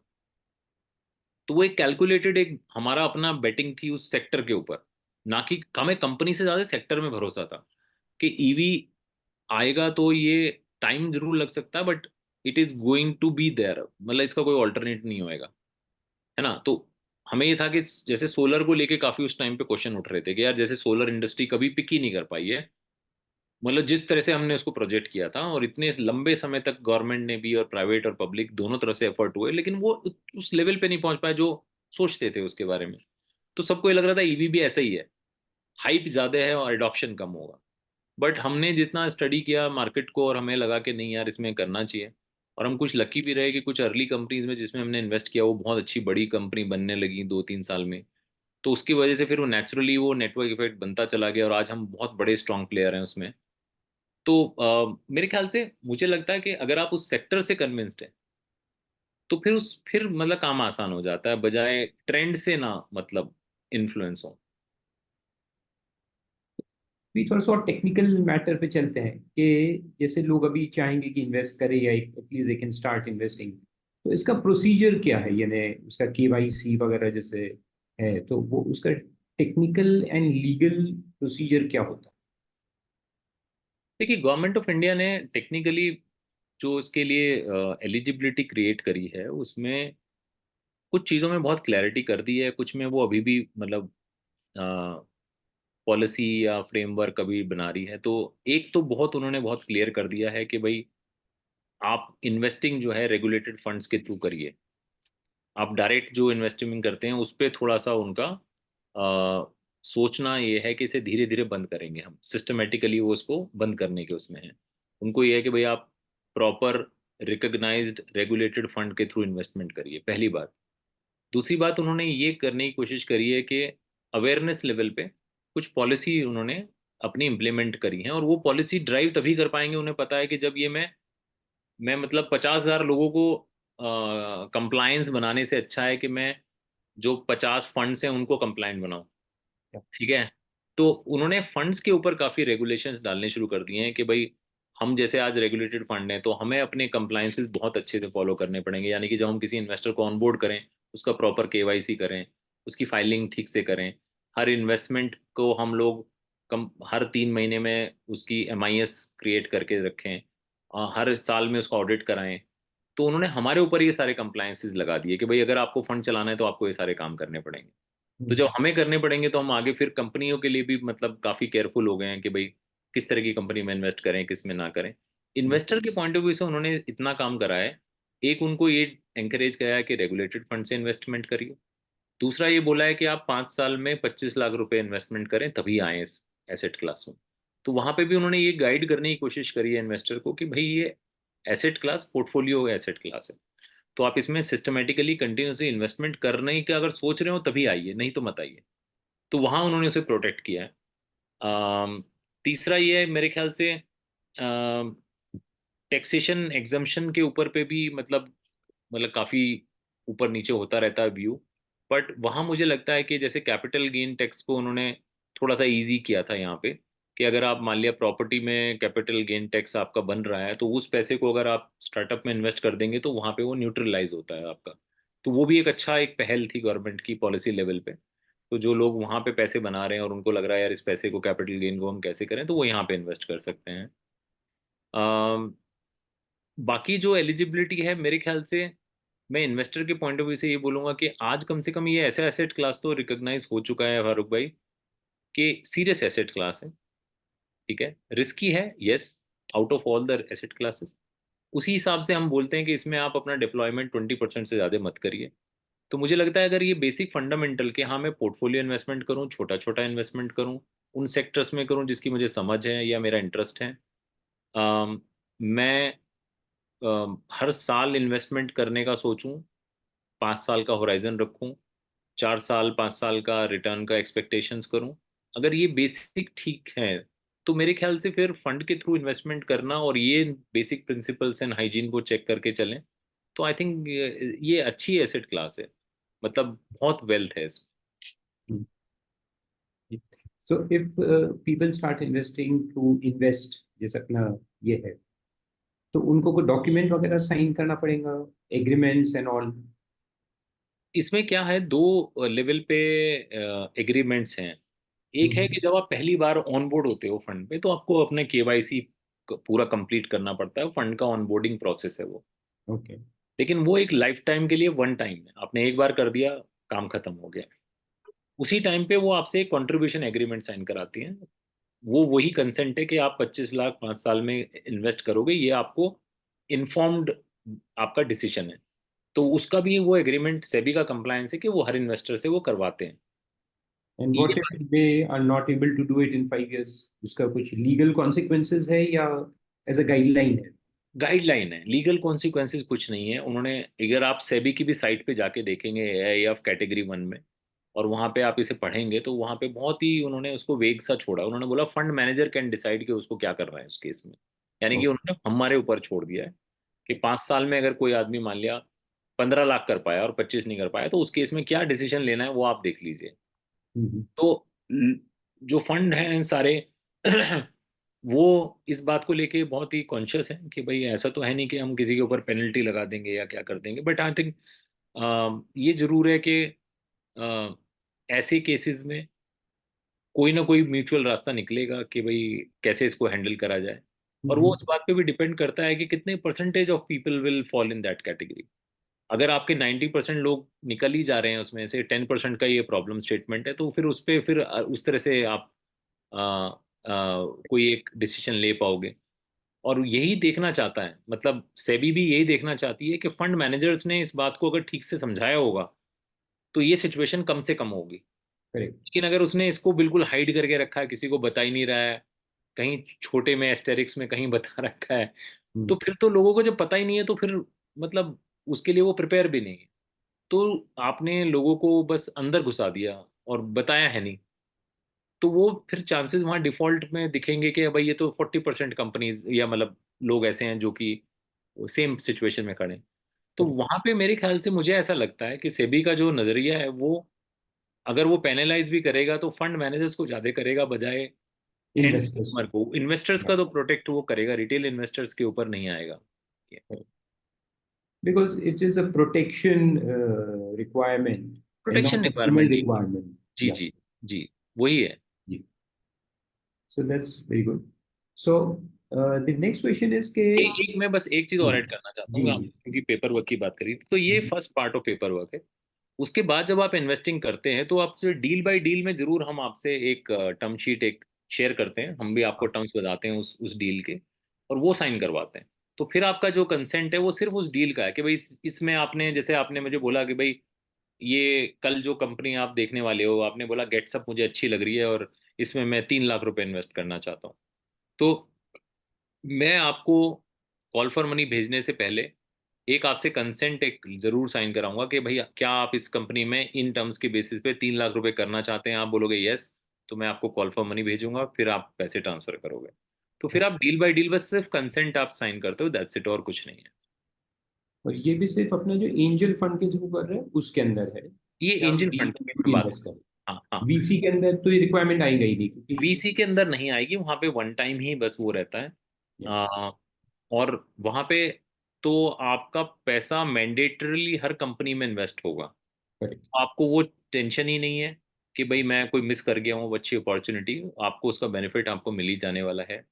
और वही मैंने आपके ग्रुप को भी बोला है, एडवाइस भी यही किया है कि जो भी आप कॉर्पस तैयार कर रहे हो एज अ ग्रुप, आप फारूक भाई, आप लोग उसका एक हिस्सा फंड में इन्वेस्ट करिए और एक हिस्सा अपने लिए रखिए कि जहाँ पे आप खुद से सिलेक्शन करके कंपनीज में इन्वेस्ट करना चाहते हैं। आपको दोनों ब्लेंडेड अप्रोच से चलना चाहिए। जी। तो वही मेरा नेक्स्ट क्वेश्चन वही था कि लास्ट टाइम भी हमने इस बात को टच किया था, hmm. But to get deeper into that कि कितना पोर्शन, जैसे अगर सपोज के रफ एस्टिमेट से suppose if we collect say 1 CR, so out of 1 CR how much should we invest in venture capital fund जो अभी फंड है, and how much should we keep for self investing? Venture fund में तो देखिए requirement ही minimum 1 CR की है। Yeah. तो मैं ये उम्मीद करके चल रहा हूँ जब आप सारे लोग मिलके काम करेंगे, एंड आई थिंक आपके ग्रुप में मैं देख रहा हूँ ऑलरेडी 100 से ज़्यादा लोग पार्टिसिपेट कर चुके हैं इन सेशंस में। और बहुत सारे लोग ऐसे हैं जो शायद ऑफलाइन उस रिकॉर्डिंग को सुन रहे हैं अब। Yeah. आपका नेटवर्क इतना बड़ा है, तो मैं आई एम अज्यूमिंग कि अगर आपके 40-50 लोग मिलके भी छोटा छोटा कॉर्पस भी अगर इकट्ठा करना चाहते हैं कि ठीक है यार 10-10 लाख रुपए हम लोग इस Correct. ग्रुप में फॉर्म करते हैं, तो 40 लाख, 40 लोग अगर 10-10 लाख करेंगे फोर तो करोड़ 4 करोड़ का, 4 करोड़ चार का से एक पांच कॉर्पस हो जाता है, ठीक है। तो 4 से 5 करोड़ का अगर कॉर्पस है तो मुझे लगता है 50% पैसा आप फंड में कमिट कर सकते हो, और फंड में आपको पैसा अगेन 3.5 साल में देना है, 3 साल में देना है, 36 मंथ्स में। तो Correct. आपके कॉर्पस को ऐसा नहीं 2 करोड़ रुपए आज ही आपने वहां पार्क कर दिया। इस साल तो आप 20% पैसा करोगे, पर अगर आपने 2 करोड़ कमिट किया है तो 2 करोड़ का 20% 40 लैक्स।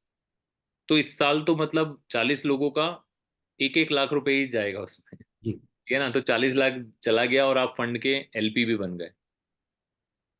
और बाकी जो पैसा है वो आप अपनी डील बाय डील इन्वेस्टिंग में यूज करिए। तो अगर आप इस साल ये बोलते हो सब लोगों से कि भाई 40 लोग हैं हम लोग, और एक काम करते हैं 10 लाख रुपए इकट्ठा करना है, इस साल सब 5-5 लाख डालते हैं, तो 2 करोड़ रुपए आ गया आपके पास, उसमें से 40 लाख वहां चला गया, तो 1 करोड़ 60 लाख रुपया बचा आपके पास। जी जी। स्टेट 1.6 करोड़ को आप इस साल 10-10 लाख 20-20 लाख के छोटे छोटे से या 5 लाख के आप बेट्स लीजिए, और कंटिन्यूसली इस साल कोशिश करिए कि आप 20 कंपनी में इन्वेस्ट करेंगे। तो आपका इस साल का पोर्टफोलियो हो गया, एक हमने फंड में इन्वेस्ट कर दिया और 20 कंपनी में इन्वेस्ट कर दिया। ऐसे करके अगर आप कंटिन्यूसली 3 साल आप करेंगे तो आपके पास फोर्थ ईयर में ऐसा दिखेगा कि 60-70 कंपनीज में हम इन्वेस्टमेंट कर चुके हैं as a fund, as a group. और बाकी आप फंड में तो हैं ही। तो उस तरह से आप धीरे धीरे इसको, और कॉर्पस में क्या होगा ना, लोग ये ओपन एंड है यहाँ पे। तो इस साल अगर 40 लोग आए हैं जो स्टार्टिंग में, तो हो सकता है 3 महीने बाद 10 लोग और ऐड होना चाहें, उसके करेक्ट अगले 3 महीने में 4 लोग और ऐड होना चाहें, तो जो लोग ऐड होते रहेंगे वो ऐड होते रहेंगे उसमें, ग्रुप में। करेक्ट। तो इसमें जो फंड के जो चार्जेस है उस पर भी थोड़ी सी क्लैरिटी आप दे। जैसे अपन अगर डील बाय डील जैसे एक अप्रोच, तो उसमें फंड कितना चार्ज करता है ऑन, जैसे अपन लास्ट टाइम भी बात किए थे, तो एक अपफ्रंट फी रहती है जैसे 2% है, जी कैरी जिसको हम कहते जी। हैं, या अविनिया फंड के थ्रू करे, तो उसमें क्या डिफरेंशिएशन है दोनों के अंदर? देखिए, जब आप वीसी फंड में करते हैं तो वहाँ पे जो अपफ्रंट फीस होती है वो एनुअलाइज्ड होती है, यानी कि आपको वहाँ पे 220 प्रिंसिपल बोलते हैं, यानी कि 2% मैनेजमेंट फीस आपको हर साल देनी है, ठीक है।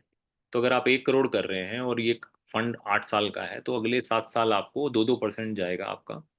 तो 1 करोड़ में से यानी कि 14 लाख रुपए तो मैनेजमेंट फीस चली गई, बाकी इन्वेस्टमेंट होता है।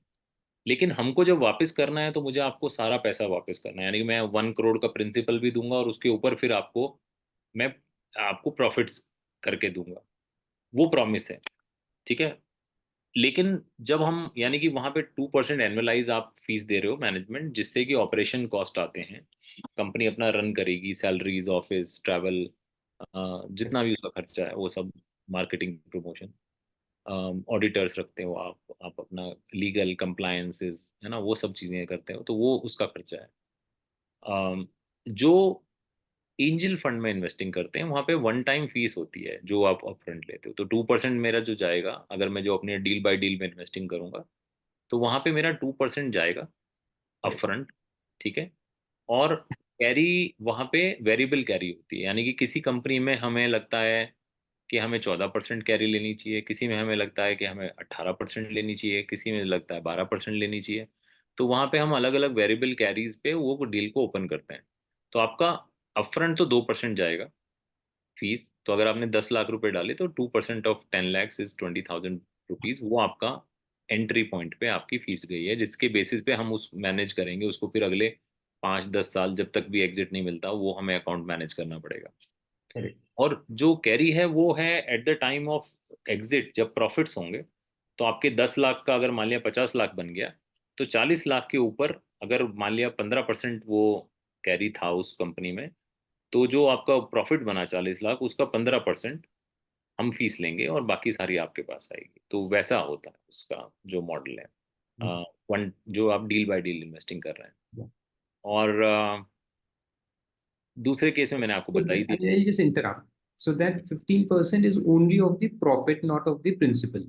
जो हमने जैसे 1 CR डाला और 2 CR का प्रॉफिट हुआ, तो 2 CR का तो, 15% कट होगा। जी, जी जी। ऐसे। And now the VC. VC में मैंने बताया कि वहां पे 220 प्रिंसिपल पे है। जी जी। 2% तो every year management every year fees. जाने वाला है, और वहां पे एग्जिट के टाइम पे, क्योंकि 20% वो है वो फंड मैनेजर्स को जाता है, 80% पैसा आपके पास आता है, ठीक है, एज ए इन्वेस्टर। लेकिन वहां पे क्या है कि फंड मैनेजर्स के ऊपर ये अकाउंटेबिलिटी है कि भाई उनको रिटर्न्स लाके देने हैं। तो करेक्ट। वहां पे पहला जो 12% का प्रॉफिट है, ठीक है, वो कंप्लीटली इन्वेस्टर्स के पास जाता है, ओके। ठीक है, यानी कि हमें कुछ नहीं मिलेगा उसमें से। 12% के बाद का जो प्रॉफिट है वो डिवाइड होता है इन्वेस्टर्स और फंड मैनेजर्स के बीच में। दैट मीन्स कि मुझे अगर अपने लिए पैसा कमाना है तो मुझे 12% जो मैं मिनिमम मैंने आपको एश्योर किया है कि भाई 12% तक तो जो भी मिलेगा वो सब आपका, ठीक है, कोई डिवीजन नहीं है उस प्रॉफिट में से। दैट मीन्स कि मुझे अपने आप को आउट परफॉर्म करना पड़ेगा कि अपने लिए भी अगर पैसा कमाना है तो 12% से तो काम ही नहीं चलेगा, मुझे कम से कम 25% जाऊंगा तो मुझे फर्स्ट 12 को छोड़ के अगले 12 में मेरे को पैसा मिलेगा।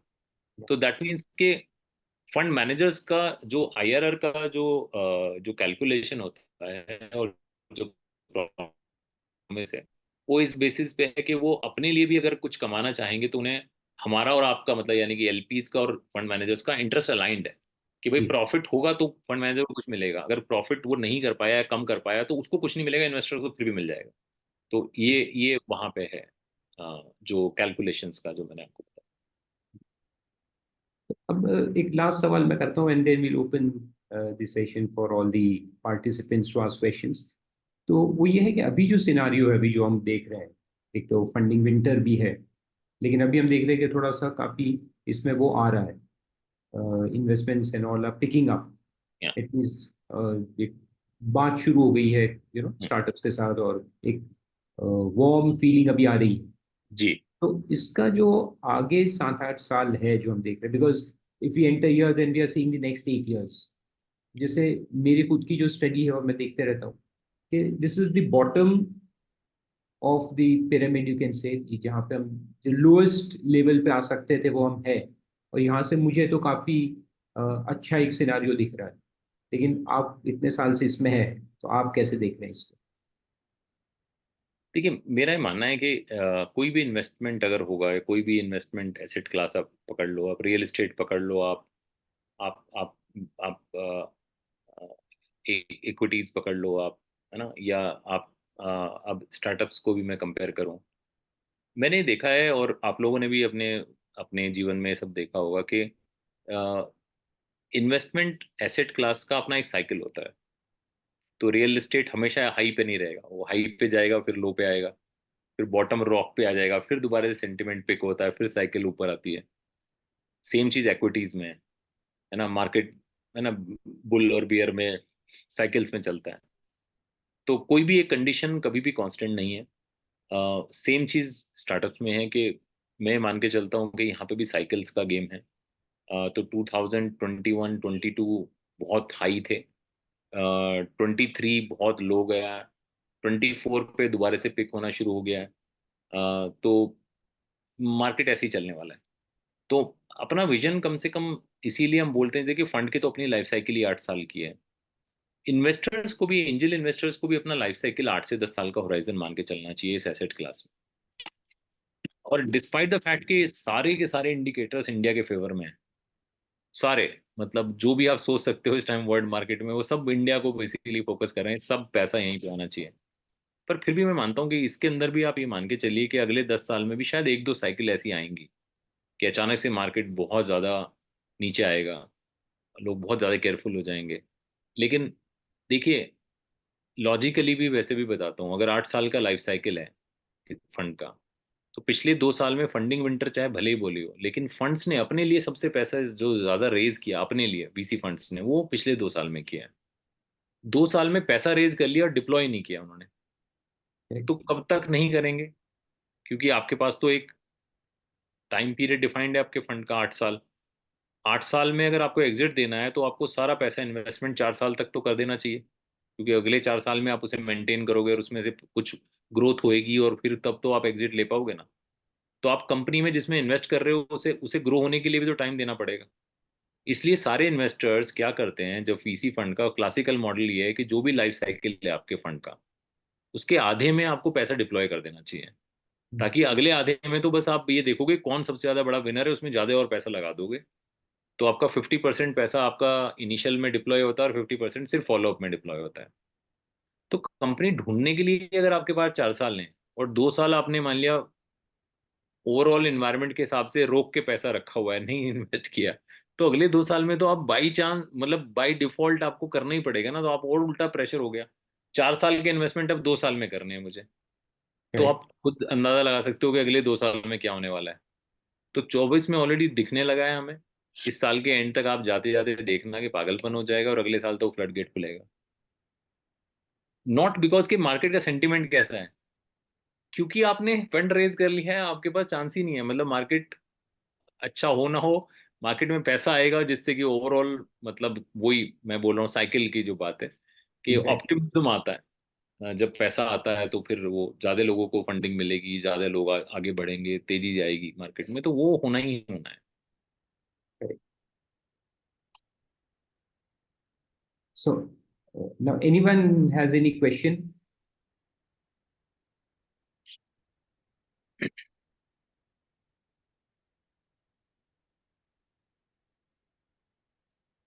नीरज जी, मुझे एक चीज पूछना था कि अभी जी ये जो डिजिटल स्पेस के अंदर में, स्पेशली एआई में या इनोवेशंस में, जो गवर्नमेंट ऑफ इंडिया के जो टाइटर नॉर्म्स आए रिलेटेड टू कंपटीशन, जिसके अंदर में काफी एफडीआई कंपनीज जैसे लाइक amazon, मेटा, ये लोग भी बहुत परेशान हो रहे हैं। तो इससे फ्रिजल आउट नहीं हो जाएगा इनोवेशन? पीपल मतलब इनोवेशन से डिमोटिवेट नहीं होंगे? नहीं, आप क्या कहना चाह रहे हैं कि बड़ी जो कंपनी है अमेजोन, गूगल वगैरह, ये क्या कर रही हैं? ये इनका एक्चुअली कैसा है, अभी जो बहुत टाइटर नॉर्म्स आए रिलेटेड टू कंपटीशन, अगर आप if you do some innovation, कोई इनोवेशन करते हैं आप, जी जी तो जी। वो आप मोनोपोलिस्टिक नेचर नहीं रख सकते उसका। यानी हाँ तो जो स्टार्टअप का जो गेन पॉइंट है वो यही है कि वो मोनोपोली एंजॉय करता है for certain period of time. तो इसके अंदर में ये जो रेगुलेशंस आए हैं, which is an really burden, आज टाइम्स ऑफ इंडिया में काफी ब्रॉड वे में कवर्ड भी है वो चीज, कि ये जो कंपटीशन के का जो नॉर्म्स, रेगुलेटरी नॉर्म्स आए हैं फॉर हेल्दी कंपटीशन के लिए, तो उसके लिए ये जो सारी जो टेक कंपनीज है, big tech companies just like TCS, amazon, Meta, they are very worried कि how the innovations will further, वो जो कि स्टार्टअप का एक बेस है इनोवेशन, जैसे आप ईवी कह रहे हैं। तो अगर जैसा कोई भी कंपनी ईवी में कोई ब्रेक थ्रू लाती है, तो he has to disclose it to the competition commission of India, and then वो पूरा उसको फॉलो करके they can replicate that monopoly को डिस्ट्रॉय करने के लिए। तो इससे स्टार्टअप्स पे इफेक्ट नहीं होगा, ट्रेडिशनल कंपनीज में प्रमोट होगा बिजनेस, और ये स्टार्टअप्स नहीं इन्वेस्ट नहीं करेंगे लोग आइडियाज पे? नहीं नहीं, ऐसा नहीं है सर, इसका एकदम विपरीत है, एकदम उल्टा है। वो आप उसको गलत तरह से इंटरप्रिटेट कर पा रहे हैं। वो जी। क्या कर रही है, गवर्नमेंट क्या करना चाह रही है, वो मोनोपोलिस्टिक को और कर्ब कर रही है। वो ये कह रही है कि सिर्फ गूगल ही गूगल नहीं होगा, करेक्ट और भी 100 गूगल बनने चाहिए। Correct correct correct. गवर्नमेंट का पॉलिसी ये है, गवर्नमेंट इनोवेशन को कर्ब नहीं कर रही है, इनोवेशन को सपोर्ट कर रही है। वो ये कह रहे हैं कि सिर्फ, अभी क्या हुआ है, गूगल ने एक स्टैंड लिया है पिछले 10 दिन पहले। उन्होंने कुछ अपनी प्राइसिंग बढ़ा दी है, ठीक है। प्राइसिंग बढ़ाने के, और उन्होंने कुछ जो प्ले स्टोर से अपने कुछ एप्स को रातों रात एक दिन के नोटिस पे हटा दिए। राइट। तो उस चीज के अगेंस्ट स्टार्टअप सारे गवर्नमेंट के पास गए कि भाई, अगर हमको मार्केट में फेयर अपॉर्चुनिटी अपने आप को रिप्रेजेंट करने का और सेल करने का मौका ही नहीं मिलेगा, और मार्केट प्लेस तो सिर्फ 3-4 ही हैं, ठीक है हाँ। ना। ऐप मार्केट प्लेस की बात कर रहा हूँ मैं, गूगल ही सबसे बड़ा है उसमें से, और एप्पल है। तो या तो राइट। एप्पल का iOS है, या फिर गूगल का एंड्रॉयड है। तो वो बोल रहे हैं यार, ये अपने प्ले स्टोर से ही अगर हमारा वो हटा देंगे तो हमारे हाँ। यूजर कहाँ जाएंगे। तो उसके अगेंस्ट जाके गवर्नमेंट ने इंटरवेंशन किया उसमें, कि भाई गूगल को उन्होंने डायरेक्शन दिया कि भाई आप ऐसे नहीं हटा सकते, किसी के भी बिजनेस को आप रातों रात बंद नहीं कर सकते। फेसबुक ने, हमारी ही एक कंपनी थी बज फीड के नाम से, जी। अगर आप कंटेंट में, रातों रात वो कंपनी को उन्होंने अपने अपने उससे हटा दिया। और उसके पास करेक्ट। वो सारे सारे कंज्यूमर ही उसके पास फेसबुक से आते थे। वो कंपनी आज दोबारा से स्टेज के नाम से दोबारा से उन्होंने बिजनेस बिल्ड किया, हमने फिर से फंड किया उस कंपनी में, बहुत बड़ी कंपनी बन गई है अब। लेकिन मैं बताना ये चाह रहा हूँ कि गवर्नमेंट कभी भी ये नहीं चाहेगी कि छोटे बिजनेसेस या नए बिजनेसेस या इनोवेशन को रोक सके। वो उसके फेवर में काम कर रही है। एक तो मैं आपको ये चीज बताना चाह रहा हूँ, एक और चीज आपको बताना चाहता हूँ कि आज चाहे माइक्रोसॉफ्ट हो, चाहे अमेजोन हो, चाहे सिस्को हो, चाहे वो गूगल हो, ये सारे लोग खुद स्टार्टअप्स के लिए इनके स्पेशल प्रोग्राम्स हैं, इनिशिएटिव्स हैं, ये इन्वेस्टमेंट्स कर रहे हैं उनमें। और हमारे साथ ये बहुत ही ज़्यादा पार्टनरशिप में काम करते हैं। ये सारी कंपनियां जिनका मैंने आपको नाम बोले हैं, ये सारी जी कंपनी हमारे साथ पार्टनरशिप में काम करती हैं, क्योंकि इनको डर ही एक्चुअली स्टार्टअप से है। इनको आज मतलब गूगल को माइक्रोसॉफ्ट से डर नहीं है कि माइक्रोसॉफ्ट मेरा बिजनेस ले जाएगा। हम्म गूगल की नींद इसलिए उड़ी रहती है कि कहीं ऐसा ना हो जाए कि किसी छोटे से कॉर्नर में बैठ के कोई चार आदमी कोई ऐसी चीज बना रहे हो कि कल को वो सर्च एल्गोरिथम इतना बढ़िया कोई बना दे कि मैं पीछे रह जाऊं उसमें। तो उनको, उनके फेवर में है ये कि वो स्टार्टअप्स के साथ ना बढ़ चढ़ के काम करें, ताकि उनके कम से कम उन्हें मार्केट का इंटेलिजेंस तो पता चलता रहे ना हो क्या रहा है। तो वो लोग इसलिए बहुत ज्यादा काम करते हैं स्टार्टअप्स के साथ, उनको सपोर्ट करते हैं, उसमें इन्वेस्ट करते हैं। अल्टीमेटली उनका मतलब देखिए एक अपना भी एक इनहेरेंट इंटरेस्ट है। वो ये देखना चाह रहे हैं कि कोई अगर अच्छी टेक्नोलॉजी आ जाए तो मैं उसे एक्वायर कर लूँ। पर वो तो सभी के फेवर में है, अगर वो इन्वेस्टमेंट करते हैं, एक्विजिशन करते हैं, तो वो भी एक तरह से इकोसिस्टम के लिए तो अच्छा ही है। नहीं, मैं कहना क्या चाह एक रहा हूँ सर। मैं एक पॉइंट ऐड करता हूँ, जो अफजल भाई का पॉइंट था वो ये जी है कि मोनोपोलीज, क्योंकि एक स्टार्टअप है तो वो ये चाहता है कि वो नंबर वन बने, यानी वो मोनोपोलिस्टिक सिचुएशन में आए, तो उसको गवर्नमेंट कर्ब करने की कोशिश कर रही है। तो नहीं देखिए, कोई एक्चुअल भी मुझे आप में बताइए ना, कौन कौन सा स्टार्टअप है जो मोनोपोलिस्टिक, देखिए वो नहीं नहीं, चाहे। देख सर, मैं नीरज सर, ये न्यूज़ क्या कह रही है कि both global measures like Amazon, Apple, Google, Meta and local players like Zomato and Swiggy are against giving powers to the Competition Commission of India to intervene before and the competitive conduct and conduct themselves. कहने का मतलब है कि ये लोग oppose कर रहे हैं कि जो हम लोग जो स्टार्टअप्स लाए हैं, जो इनोवेशंस है हमारे, उसको intervene government through competition commission करेगी, तो उनका बिजनेस मॉडल खराब होता है। सर खराब नहीं होता, वो ये नहीं कह रहे। देखिए मैं आपको बताता हूँ क्या है। हाँ जोमेटो का बिजनेस मॉडल तो सबके सामने अवेलेबल है। वो जी तो जी। मुझे भी पता है, आपको भी पता है जोमेटो का क्या बिजनेस मॉडल है। तो जोमेटो के बिजनेस मॉडल को कोई दूसरा आदमी आके नहीं कर सकता, ऐसा तो है नहीं। कोई बिजनेस में कोई इंटेलिजेंस ही नहीं है उसमें, कि कोई कोई आईपी थोड़ा ही ना है कि मुझे नहीं पता वो क्या कर रहे हैं। पर वहां पे वो क्या नहीं, मतलब वो किस चीज के अगेंस्ट होते हैं वो मैं आपको बताता हूँ। वो आज की डेट में तो गवर्नमेंट ने ऑलरेडी कर ही दिया ना, ओएनडीसी ले ला दिया है। ओएनडीसी से अगर आप सेम चीज को ऑर्डर कर रहे हो, वो आपको कम कॉस्ट का पड़ेगा। बजाय ये कि आज मोनोपोलिस्टिक इन्होंने किया हुआ है, ये उसके अगेंस्ट हो रहे हैं कि अब मुझे कोई दूसरा ऑल्टरनेट ना आ जाए जो कि सस्ता हो। वही सेम खाना जो आप ऑर्डर कर रहे हो, जो आपके घर में 500 रुपये का पहुंच रहा है, वो अगर 350 रुपये का ओएनडीसी पे अगर अवेलेबल होने लगा, तो फिर मतलब इनको प्रॉब्लम होगी होगी। और वो मेरे ख्याल से फेयर है। क्यों एक कंपनी, चाहे वो कॉरपोरेट हो या कोई स्टार्टअप ही हो, वही पूरा मार्केट क्यों कैप्चर करे। और दूसरी बात आपको एक और बताता हूँ कि ये सिर्फ हमारे माइंड में है। जोमेटो का रीच आज भी अगर आप देखो हिंदुस्तान में, अगर मार्केट साइज के हिसाब से देखो तो कितना है। वो नंबर वन लीडर है। सेम चीज पेटीएम है, वो नंबर वन लीडर जरूर है, लेकिन उनकी पेनिट्रेशन या मार्केट कैप्चर तो आज भी सिंगल डिजिट में है। पूरे मार्केट का 8-9% ही तो है ना। मतलब अभी तो वो कहाँ पहुंचे हैं सारे हिंदुस्तान में।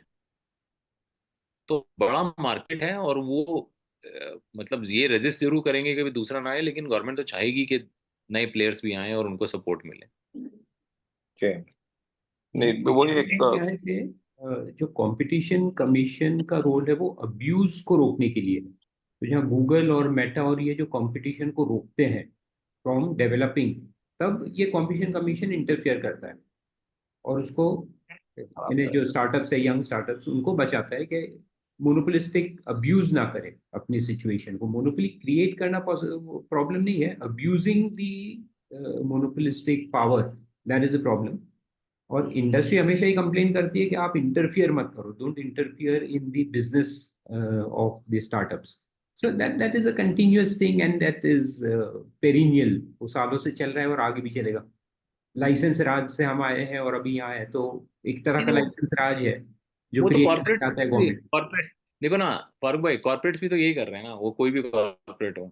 वो रिलायंस हो, अदानी हो, अंबानी हो, मतलब या टाटा हो, कोई भी, मतलब I think they create that kind of situation कि आपको अपनी कंपनी बेचनी पड़ रही है उन्हीं को।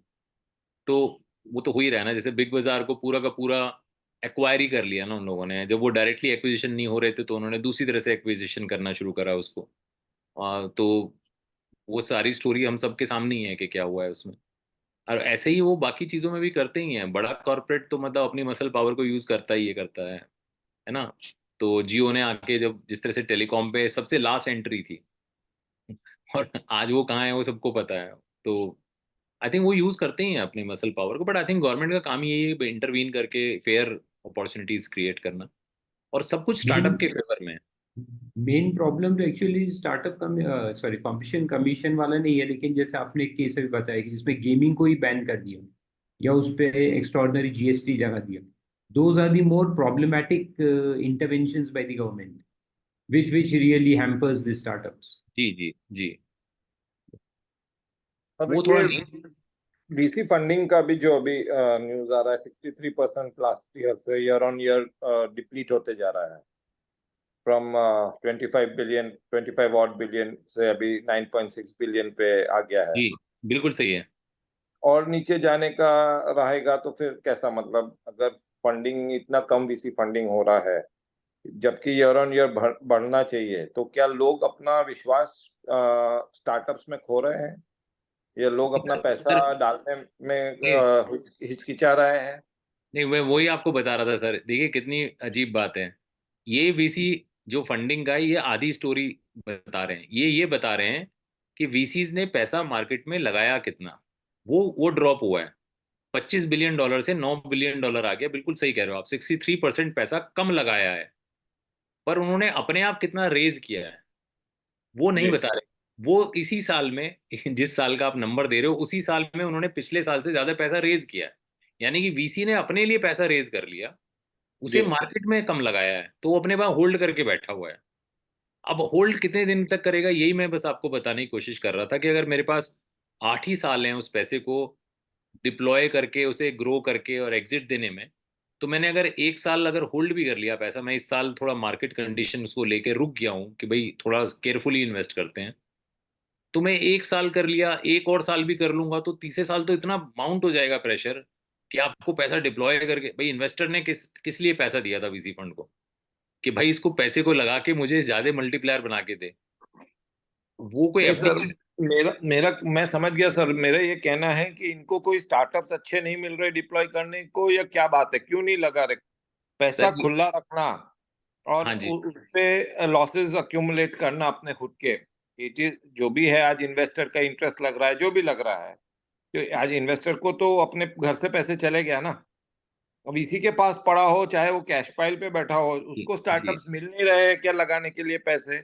और जिस दिन उसके पास में ऐसा प्रेशर आ जाएगा कि अब मुझे लगाना ही है, तो वो क्या गलत डिसीजंस लेगा लगाने के लिए पैसे के? मुझ मैं 1,000 करोड़ के पाइल पे बैठा हूँ 2 साल से पिछले, और मुझे कंपनीज नहीं मिल रही, अब मेरे को जो मिल रही है उसमें लगा दूं। सर इसमें ये क्या हो रहा है ना, दिक्कत आएगी। हाँ, आपने बहुत अच्छा क्वेश्चन पूछा है, बहुत ही अच्छा। और मैं आपको बताना चाहता हूँ हो क्या रहा है। वीसीज क्या कर रहे हैं इस टाइम पे, इस सिचुएशन को यूज करके स्टार्टअप्स के ऊपर प्रेशर बिल्ड हो रहा है कि वो अपनी वैल्यूएशंस कम करें। वो मार्केट में डील्स के ऊपर प्रेशर बिल्ड कर रहा है, 5-5 महीने लगा रहा है डिसीजन मेकिंग में, स्टार्टअप्स के ऊपर इतना नेगोशिएट कर रहा है, और उनसे वो सारे काम करवा रहा है, दोनों काम करवा रहा है, वैल्यूएशंस भी कम करवा रहा है और उनको कंप्लायंस रेडी भी करा रहा है।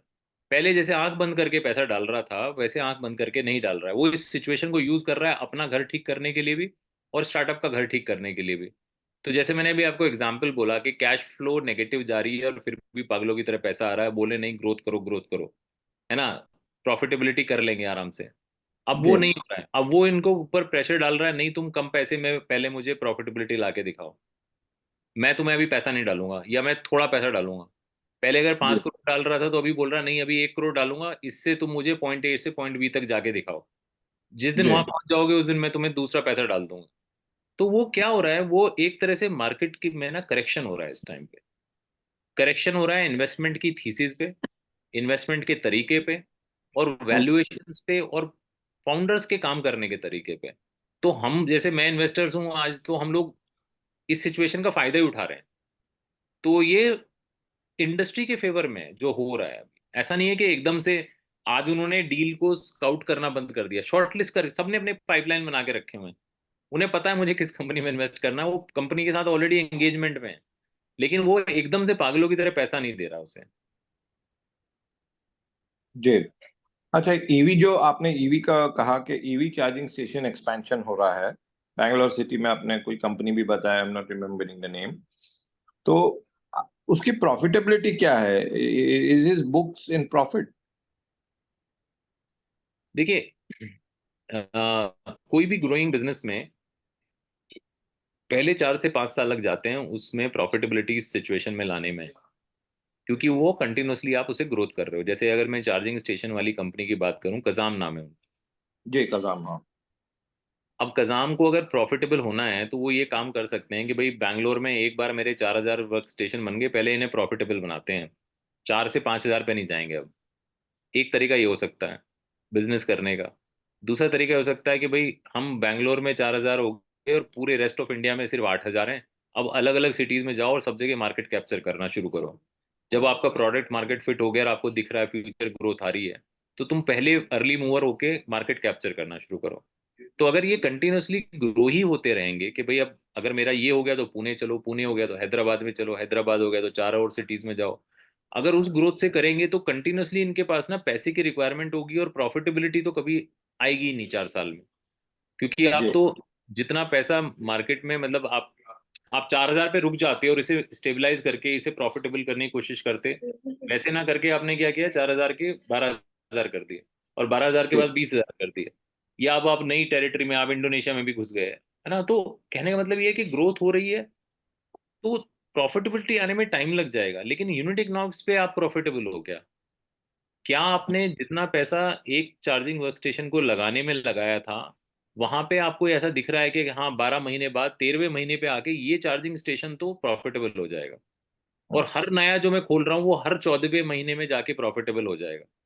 अगर वो इकोनॉमिक्स ठीक है तो फिर तो ठीक है, आप लगाते चले जाओ, नए नए वालों में आने में वहां से जिस दिन से आपने डे जीरो है उसके 12 महीने बाद प्रॉफिटेबल करते जा रहे हो, तो यूनिट लेवल पे आप ठीक हो, यानी कि हर आपका चार्जिंग वर्क स्टेशन 13वें 14वें महीने में प्रॉफिटेबल हो जाएगा। तो अगर ऐसा है तो फिर मेरे ख्याल से बिजनेस ठीक है, मॉडल ठीक है, लेकिन आप ग्रोथ जिस पैटर्न से कर रहे हो उसमें आपको ओवरऑल कंपनी के लेवल पे प्रॉफिटेबिलिटी आने में शायद टाइम लग सकता है। तो सर, कजाम, क्या है इसमें, आपने कहा रिप्लेसमेंट, पेट्रोल पंप पे रिप्लेसमेंट तरीके जैसा ट्रीट किया जा सकता है। गवर्नमेंट ऑफ इंडिया ने ओएमसीज को, पीएसयूज को मैंडेटरी किया है, on each and every outlet पे आपका चार्जिंग स्टेशन लगना ही चाहिए। Though that charging station is deployed by the company from their own profits and from their own funds, and almost on the electricity rates, prevailing electricity rates, they are charging the units as if almost subsidized and free. In this scenario, अगर जैसे India में 1 lakh petrol pumps है, तो ये 1 lakh charging station आने वाले 5 साल में लग जाएंगे। जैसे मेरे खुद के 5 पंप है, उसमें से 4 पे लग चुके हैं चार्जिंग स्टेशन, चार्जिंग पॉइंट्स। और तो सर वही मैं मुझे बता कुछ रहा हूँ भी कि कॉस्ट नहीं है, मुझे कुछ भी कॉस्ट नहीं लग रहा है, कंपनी का ये सोशल रिस्पॉन्सिबिलिटी करके लगवा रही है अंडर ग्रीन वो। तो ये जो जो कंपनीज, जो स्टार्टअप्स है, will they not face the heat of this type of government mechanism या activity to promote EV stations all over India? नहीं होगा सर। देखिए क्या हो रहा है, दो चीजें बताता हूँ आपको उसमें। और एक ऐड करना चाहता था इसके, आपको थोड़ा पहले आपको याद होगा, ओला ने ये ड्राइव किया था। Ola had started charging stations all over India and specially in Nagpur, we live in Nagpur. The almost all the stations in Nagpur are now closed and they are in dire situation. उनका रेंट भी नहीं दिया जिनकी प्रॉपर्टी लिया था उनका, और ऑलमोस्ट पूरा नेटवर्क ही उनका ओला का बंद हो गया। Ola has done for their own vehicles, जो चार्जिंग की उन्होंने गाड़ियां लिया था महिंद्रा से, for their own vehicles as well as for public at large, कि जिनका भी ये है, but they have closed down all their charging points. तो ये एक बहुत बड़ा वो हुआ है डिबैकल इन दिस फील्ड। तो जो हम लोग जो समझ रहे हैं वो प्रॉफिट आने में या उसका वैल्यूएशन वो होने में ऐसा मिसकैलकुलेट तो नहीं कर रहे हैं। That is what I want to ask. नहीं, आप बिल्कुल सही बोल रहे हो, मिसकैलकुलेशन हुआ है इसमें, शुरुआत में मिसकैलकुलेशन हुआ है, इंडस्ट्री में स्ट्रैटेजी लेवल पे भी मिसकैलकुलेशन हुआ है। लेकिन देखिए फंडामेंटल आप समझिए इसका सर, आज जब पेट्रोल पंप्स पे भी जो चार्जिंग स्टेशंस लगा रहे हैं, वो काम भी तो किसी को जा रहा है। तो जिसने टेक्नोलॉजी पे काम कर लिया है, तो जैसे आप महाराष्ट्र में हैं तो मैं महाराष्ट्र में बता सकता हूँ, हमारी ही अपनी एक पोर्टफोलियो कंपनी है, बड़ी छोटी सी कंपनी है, निकोल ईवी। ठीक है। निकोल ईवी आज की डेट में महाराष्ट्र में, बॉम्बे में, उन्होंने बॉम्बे पुणे हाईवे पे मल्टीपल, उनका आज पार्टनरशिप भी पेट्रोल पंप के साथ हुआ है। तो वो पेट्रोल पंप्स के ऊपर जो चार्जिंग वर्क स्टेशन आप बता रहे हो, उसी का काम कर रही है वो। तो उसी को ऑर्डर मिल रहा है, वो ऑर्डर उसको एग्जीक्यूट कर रही है। लेकिन कल को जब ये मतलब पेट्रोल पंप्स एक एक सेगमेंट हो गया, अब आप बताइए जब एक रेजिडेंशियल सोसाइटी में, आप ही के नागपुर में, किसी ऐसे सोसाइटी में जिसमें 400-500 फ्लैट्स हैं, उस 400-500 फ्लैट्स में से कल को जब वहां पे 100 फ्लैट्स में या 100 फ्लैट ओनर्स अगर 100 गाड़ियां ले लेंगे ईवी की, तो वो चार्जिंग कराने कहाँ जाएगा? वो उसी रेजिडेंशियल सोसाइटी के अंदर ही पार्किंग में चार्जिंग वर्क स्टेशन बनेंगे। और जब चार्जिंग वर्क स्टेशन वहीं बन गए सोसाइटी के अंदर ही, तो रात में जब वो गाड़ी लाके खड़ी करते हैं, रात में चार्जिंग होगी वहां पे। तो वो चार्जिंग इंफ्रास्ट्रक्चर कौन बनाएगा? वो तो पेट्रोल पंप उसके उस रिक्वायरमेंट को पूरी नहीं कर पाएगा ना sir. Petrol pump is one option. मैं जनरल मतलब बहुत बड़े लेवल की बात कर रहा था, ये चार्जिंग सोसाइटीज में या बिल्डिंग सोसाइटीज में इसमें वगैरह अभी बहुत मैच्योर होने का बहुत समय है अभी उसमें। नहीं लग नहीं नहीं रहा है सर सर, मैंडेटरी, नहीं नहीं बिकॉज नहीं। हमारे यहाँ तो क्या है, बिल्डिंग प्लान में भी मैंडेटरी कर दिया है, यानी यू हाँ तो हैव टू मैं, put charging station as a builder. तो तो सर वही एनीवे बता रहा हूँ, देखिए। उस पे ज्यादा अपन वो नहीं करना चाहता, मैं सिर्फ प्रॉफिटेबिलिटी की बात पे वो था, इलाबोरेट नहीं करना चाहता, टाइम भी हो रहा है।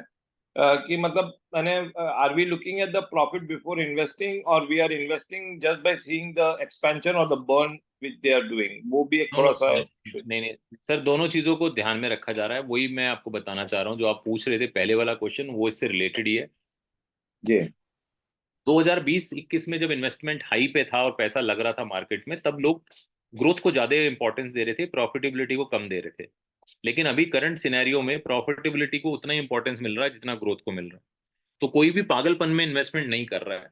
वही करेक्शंस हो रहे हैं कि भाई जो कंपनी ढंग से दोनों चीजों को बैलेंस करके चल पा रही है, ग्रोथ और प्रॉफिटेबिलिटी को, उसी कंपनी में इन्वेस्टमेंट हो रहा है। करेक्ट, तो दैट्स ये ग्रेट।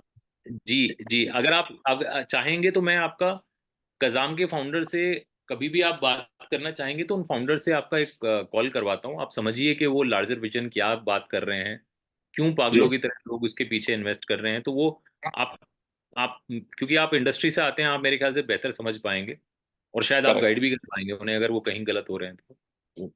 जी। ठीक है फारूक भाई, और कोई एक लास्ट क्वेश्चन ले लेते और हैं, बस टाइम हो गया बहुत। यस यस, एनीवन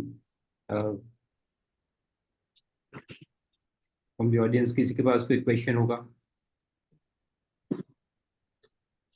मेरा जतिन here from Nagpur.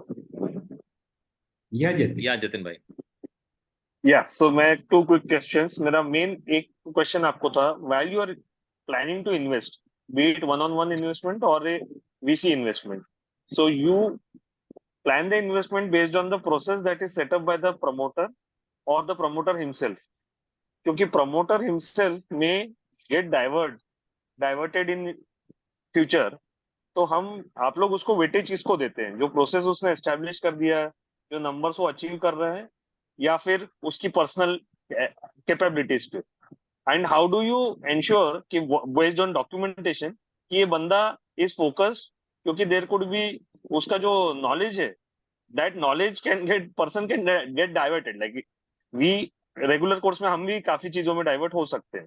तो as investor how do you get yourself protected? एक था।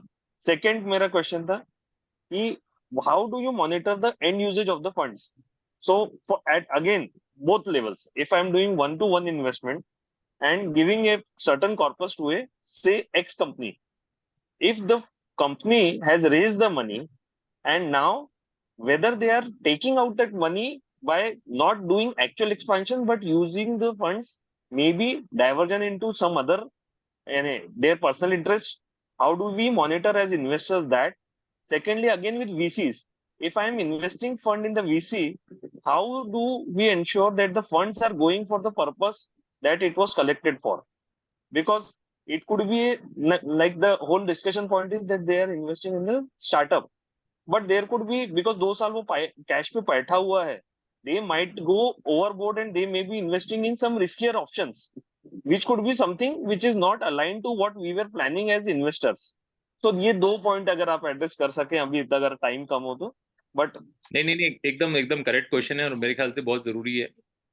तो मैं आपको सेकंड क्वेश्चन पहले आंसर करता हूँ, फंड्स के ऊपर जो आपने बात करी है. तो देखिए वीसी फंड ना एक रेगुलेटेड फंड है, ठीक है. तो हम सेबी के कंप्लायंस के अंडर आते हैं. तो आप ये मान के चलिए कि वहां तो सेबी से बड़ा तो आप भी जानते हैं कि पूरे इंडिया में कोई रेगुलेटरी बॉडी है ही नहीं जो इतना ज्यादा राइट, कंप्लायंस फोकस्ड है, ठीक है ना. तो पूरा स्टॉक मार्केट भी वही मैनेज कर रहे हैं और बेसिकली लिक्विड सारा का सारा मतलब आपका प्राइमरी सेकेंडरी मार्केट पूरा लिस्टेड इक्विटीज अनलिस्टेड इक्विटीज दोनों का जिम्मेदारी उनके पास है. तो फंड को तो वो 1 रुपया भी, मतलब आप तो बात कर रहे हैं कि एक लार्ज कॉर्पस इधर से उधर हो जाए, 1 रुपया भी वो इधर से उधर नहीं मिलते हैं. हमको जो शुरू ओके, में लाइसेंस मिलता है वो लाइसेंस में बहुत डिफाइंड है ना. हमने वहां पे बहुत एक उसको हम जो फंड एप्लीकेशन होती है उसमें हमें डिफाइन करना पड़ता है कि इस पैसे को हम कहाँ यूज करेंगे, ठीक है. वो उसके अलावा कहीं पे भी हम उसे यूटिलाइज कर ही नहीं सकते फंड को. और ना ही फंड के मतलब हमें हर इन्वेस्टमेंट की जानकारी सेबी को देनी पड़ती है. एवरी इन्वेस्टमेंट जब भी मैं कोई करूंगा, तो अगर मेरे फंड से कुछ पैसा ट्रांजैक्शन किसी भी चीज में हो रहा है तो मुझे उस ट्रांजैक्शन का कंप्लीट फाइलिंग वहां पे सेबी में करनी पड़ती है. तो मैं अगर पहले साल में मैंने 15 इन्वेस्टमेंट किए, मुझे हर एक का जैसे ही मैं इन्वेस्टमेंट करूंगा मुझे वहां जाके फाइलिंग करनी पड़ेगी, भाई मैंने इतना पैसा इस कंपनी में इस टर्म्स में वो किया है. और वो पूरा ऑडिटर्स फाइलिंग होती है. तो यानी कि एक एक इन्वेस्टमेंट का मुझे वहां पे जाके जवाब देना पड़ता है. मुझे ये भी जवाब देना पड़ता है कि जो जिस वैल्यूएशन पे मैंने इन्वेस्ट किया उस वैल्यूएशन का लॉजिक क्या था, ठीक है ना. मैंने कितने पैसा इन्वेस्ट किया, मुझे कितने शेयर सर्टिफिकेट मतलब मुझे कितने शेयर्स मिले, मैंने अपने इन्वेस्टर्स को कितने यूनिट बांटे. बिल्कुल वैसे ही जैसे म्यूचुअल फंड गवर्न होता है वैसे ही हम गवर्न होते हैं. तो वहां पे तो कोई सवाल ही नहीं उठता. और मतलब वो रेगुलेटरी कंप्लायंसेस इतने हैवी हैं कि अगर हम जरा सा भी अगर उसमें कुछ भी डिफॉल्ट कर दें तो आप मान के चलिए हम फंड मैनेजर्स की तो उन्होंने पूरी जन्म कुंडली रखी हुई है अपने पास, है ना. 1 साल का प्रोसेस है एप्लीकेशन फाइल करके अवार्ड होने में जो है. तो मतलब वो तो इम्पॉसिबल है. इतना हाई बेसिकली कंप्लाइंट उसमें हम लोग काम कर रहे हैं. जहाँ तक आपने फंड्स की बात की कि जब उनके उसमें हम इन्वेस्ट करते हैं तो क्या देखते हैं शुरुआत में. तो देखिए 0 to 2 years या 3 years की जर्नी में तो ना फाउंडिंग टीम की कैपेबिलिटी सबसे ज्यादा इंपॉर्टेंट चीज है. मैं ये नहीं कह रहा हूँ कि वही सारी चीज है, पर प्रायोरिटी के हिसाब से नंबर 1 प्रायोरिटी हमको ये देखना पड़ता है कि फाउंडर्स की कैपेबिलिटी क्या है, उनका इंटीग्रिटी क्या है, उनका बैकग्राउंड क्या है. हम सारी चीजें चेक करते हैं, उनका लीगल भी, उनका पर्सनल भी, उनका फाइनेंशियल्स भी, सब कुछ चेक करते हैं. क्योंकि उस टाइम तक बिजनेस के पास अपने कोई फाइनेंशियल डेटा ऐसा होता ही नहीं है, हिस्ट्री ही नहीं है जिसे देख के आप आ, कोई बहुत ज्यादा इंसाइट क्रिएट कर सकते हो. अगर किसी कंपनी ने 1 साल भी हो गया अगर बिजनेस ऑपरेशन करते हुए, 1 साल की बैलेंस शीट या प्रॉफिट एंड लॉस अकाउंट को देख के या उसकी सेल्स बुक को देख के मैं कोई खास अंदाजा नहीं लगा सकता. वो भी जरूरी है, हम उसको इग्नोर नहीं करते हैं, वो भी हमारे लिए बहुत प्रायोरिटी है. बट उसके बेसिस पे मैं इन्वेस्टमेंट ना करके मैं ये देखना चाहता हूँ कि फाउंडर्स की आपस की कैपेबिलिटी टोटल कैसी है, उन्होंने किस तरह की टीम सेटअप करी है, किस तरह के बैकर्स क्रिएट किए हैं, किस तरह के एडवाइजर बोर्ड लेके आए हैं, किस किस तरह के लोगों से पैसा रेज कर पाए हैं, क्या वो इंस्टीट्यूशनल मनी रेज कर पा रहे हैं कि नहीं कर पा रहे हैं. मुझे वो सब चीज़ें भी ना बहुत ज़्यादा इंपॉर्टेंट है. लेकिन जैसे जैसे समय बीतता है, फर्स्ट ईयर में सेकेंड ईयर में लोगों को पैसा मिलता है ना, वो फाउंडर्स के फेस के ऊपर ज़्यादा मिलता है, उनकी कैपेबिलिटी, उनकी स्किल, उनके एक्सपीरियंस पे ज़्यादा मिलता है. लेकिन थर्ड फोर्थ ईयर में जाते जाते नंबर्स पे पैसा मिलता है. तो ये होने लगता है कि भाई अब तो आपको 2 साल हो गए बिजनेस चलाते हुए, आपने पैसा भी रेज किया है, अब तो आप बुक्स दिखाओ. तो आगे के जितने भी फंड्स होते हैं वो सारे के सारे नंबर ड्रिवन ज्यादा हो जाते हैं, डेटा ड्रिवन ज्यादा हो जाते हैं. तो एक तो ये क्राइटेरिया के बारे में बात करी, और एक जो लास्ट आपका क्वेश्चन था, बस वो मैं वहां पे जाके खत्म कर रहा हूँ। जो आपने बोला कि ये कैसे चेक होगा कि पैसा सही जगह यूज हो रहा है और ग्रोथ सही जगह हो रही है, तो उसके लिए मंथली MIS हम लोग वहां से निकाल के देते हैं अपने इन्वेस्टर्स को, जिस भी स्टार्टअप में हमने पैसा डाला है। हर क्वार्टर में कोशिश करते हैं कि उसका एक रिव्यू कॉल कराया जाए, जिसमें फाउंडर्स को आके अपने उस 3 महीने के 4 महीने की प्रोग्रेस की पूरी रिपोर्ट देनी पड़ती है। जैसे मैं आपके सामने इस टाइम पे खड़ा हूँ और आप इन्वेस्टर्स की तरह मुझसे सवाल जवाब कर रहे हो, वैसे हम क्वेश्चन आंसर्स होते हैं। तो वहां पे क्या होता है कि भाई फाउंडर्स को पूरा ग्रिल करते हैं इन्वेस्टर्स, कि भाई आपने पिछले क्वार्टर में ऐसे बोला था लेकिन ऐसे नहीं हुआ, है ना, आपने हायरिंग क्यों ज्यादा कर ली, उसका क्या लॉजिक है, आपने ये खर्चा जो किया इसका क्या लॉजिक है, आप सवाल जवाब करिए वहां पे पूरे। तो एक तरह से वहां पे चेक एंड बैलेंस बनता है हर महीने की MIS से और हर क्वार्टर के रिव्यू कॉल से। दूसरा ये कि उसकी परफॉर्मेंस अगर अच्छी नहीं है तो अगर इस बार उसने चाहे जैसे भी मनमानी करके पैसा कर लिया तो आगे तो रेज नहीं कर पाएगा वो। तो उसके भी अपने फेवर में ये है कि जरूरी है कि वो अपना पैसा जो उसने रेज किया है वो ढंग से यूटिलाइज हो, अच्छी ग्रोथ हो, रिटर्न्स बनते हुए दिखते हों, तभी वो मतलब आगे बढ़ पाएगा। तो ये जो कंटिन्यूसली मंथली चेक की जो बात है, ये ओनरशिप फंड की होती है, हमारी होती है। हम वो लाके देते हैं आपको पास इंफॉर्मेशन जिस पे आप सवाल जवाब कर सकते हो। So I think that is the last question. Thanks all of you for coming today. Thanks Jatin also for asking this question. And good to see you after a long time.